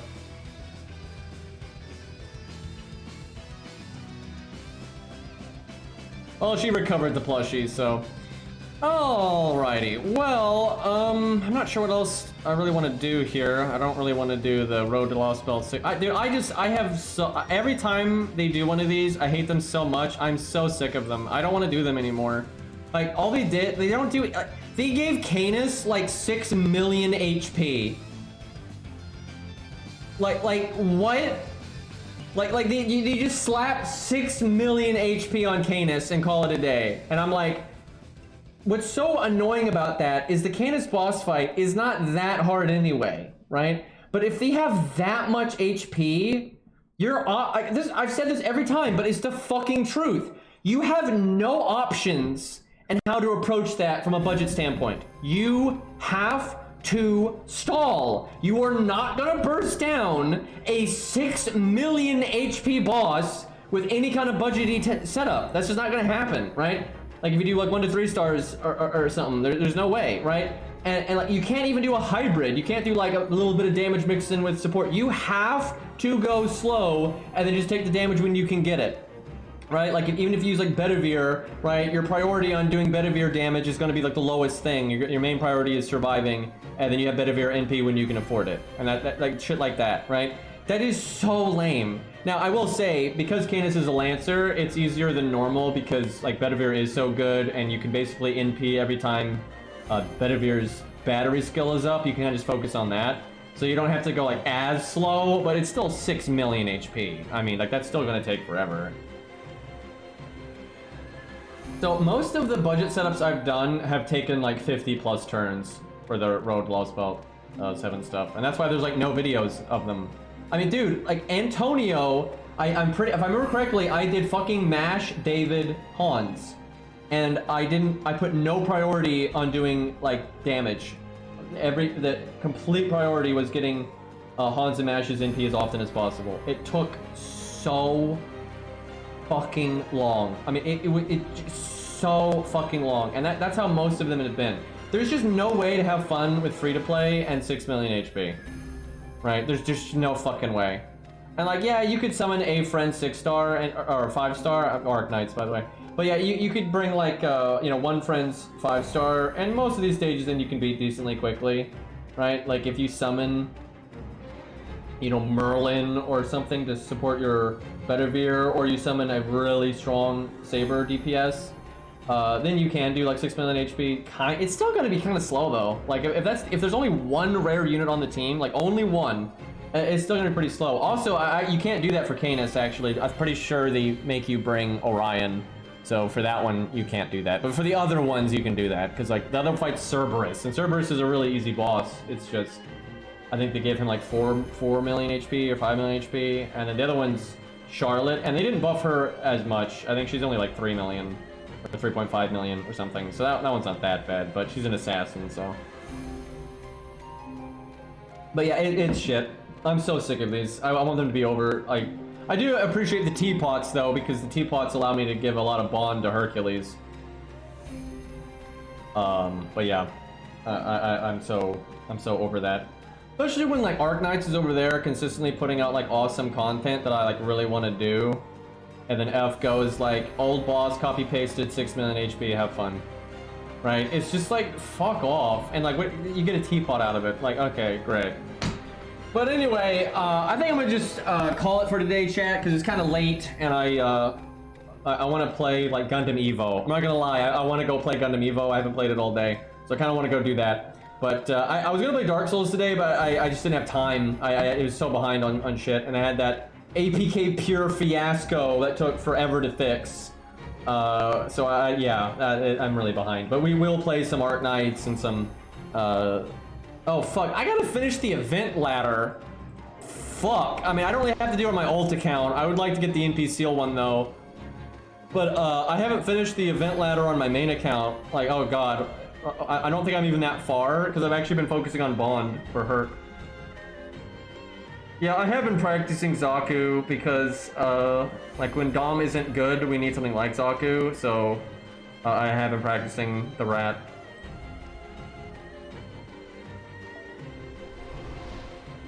Alright, let me see here. Yeah, what am I at? Oh my god, I only have 800,000. Well, you don't have to finish it. Like, I guess I need to get that. I have to get 900,000. That's easy. I can do that in like 5 minutes. Like to get the faux items though. Don't care about that. Okay, so I would need to at least get, I think 1.5 or 1.6. Oh god. Rats, yeah, it is what it is. Yeah, there ain't no bravery for Zaku. Anyways, boys, I'm out of here. Probably not gonna play FGO tomorrow, to be honest, just because there's nothing to really do, and I fucking hate the road to Lost Mode 7. So I'll probably do like Arknights or Dark Souls or something. But thank you guys for hanging out. I'm out of here, and I will see you guys later.